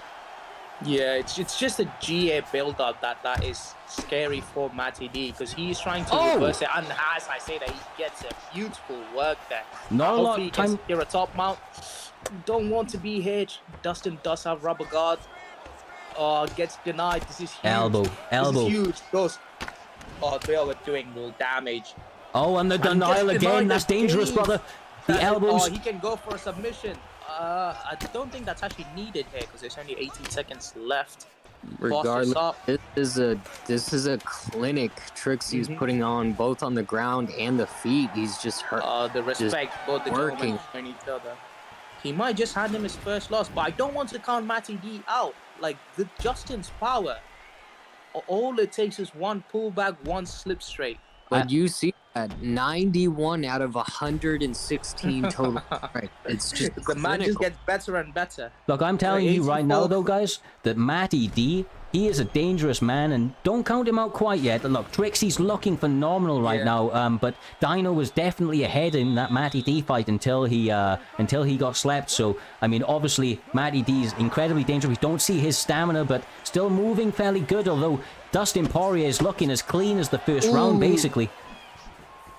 Yeah, you know, maybe the comeback kid, Dale Denson, helped him prepare with something, you know, in his back pocket. Because I hope he did, because that's all he needs right now. He needs a Hail Mary at this point. Maybe another 1-2 head kick. And it's over. The full back uppercut just sleeps him. The one, the only EK Trickzzy. 11-1 in Primetime MMA, closing out Season 1, the unified, undisputed champion of the promotion on the side of Xbox, putting together a phenomenal performance tonight. Lost the first round potentially, came back with a second and third round to remember. What a pullback counter. Dominant performance. What the hell? Ladies and gentlemen, referee George Dean has called a stop to this contest. Guys, what a night of fights this has been. Declaring the winner. Yeah, if you still are not following, I don't know what you're doing, mate. Just press that follow button. We're taking this thing to the moon. Tell your mothers, tell your brothers, tell your auntie, sisters, Yeah. kids. Like, everybody needs to know about Primetime now because we're taking this thing to the next level each and every time. Obviously seeing some new and old faces, got some big events up in the near future, but tonight was an absolute stellar event. Thank you to the gentleman that raided a little bit earlier. Have to gonna go and check out your channel after this, of course. But you guys tonight have put on an absolutely phenomenal performance, start to finish. Honestly, I cannot have asked for a better event. These sorts of events are the things that make you absolutely pleasured to call these fights and to put together these shows. You guys were phenomenal in commentary. It was an absolute pleasure calling them with you guys. If you're not already, make sure to follow Mr. Valentine on his socials and OneRios. I don't know if you're on Twitter on that as well, right, brother? Yes, mate. I'm on Twitter.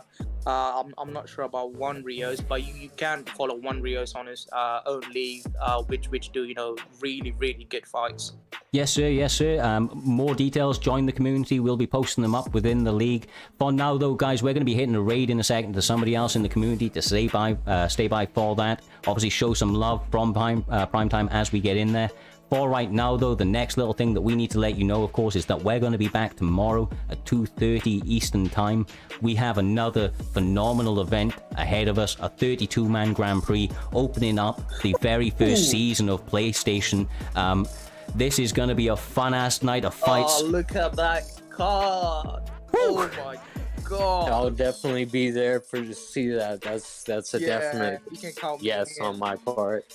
Yeah, no, for sure, guys. We're going to have some phenomenal fights. It's going to be a crazy night of them. I cannot personally wait, to get these fights. Sometimes, like I say, these larger cards, they can be very interesting on where we go from there, and how these guys look to start off the very first season of PlayStation. We've been 3 years Xbox exclusive, so now to take that over to the PlayStation side, I think that bigger and better things are only to come. Many more people are going to get involved within the community, and hopefully you all guys are enjoying it as we go. We're now obviously going to go and hit up the one of the raids within the community. Just going to have a quick check.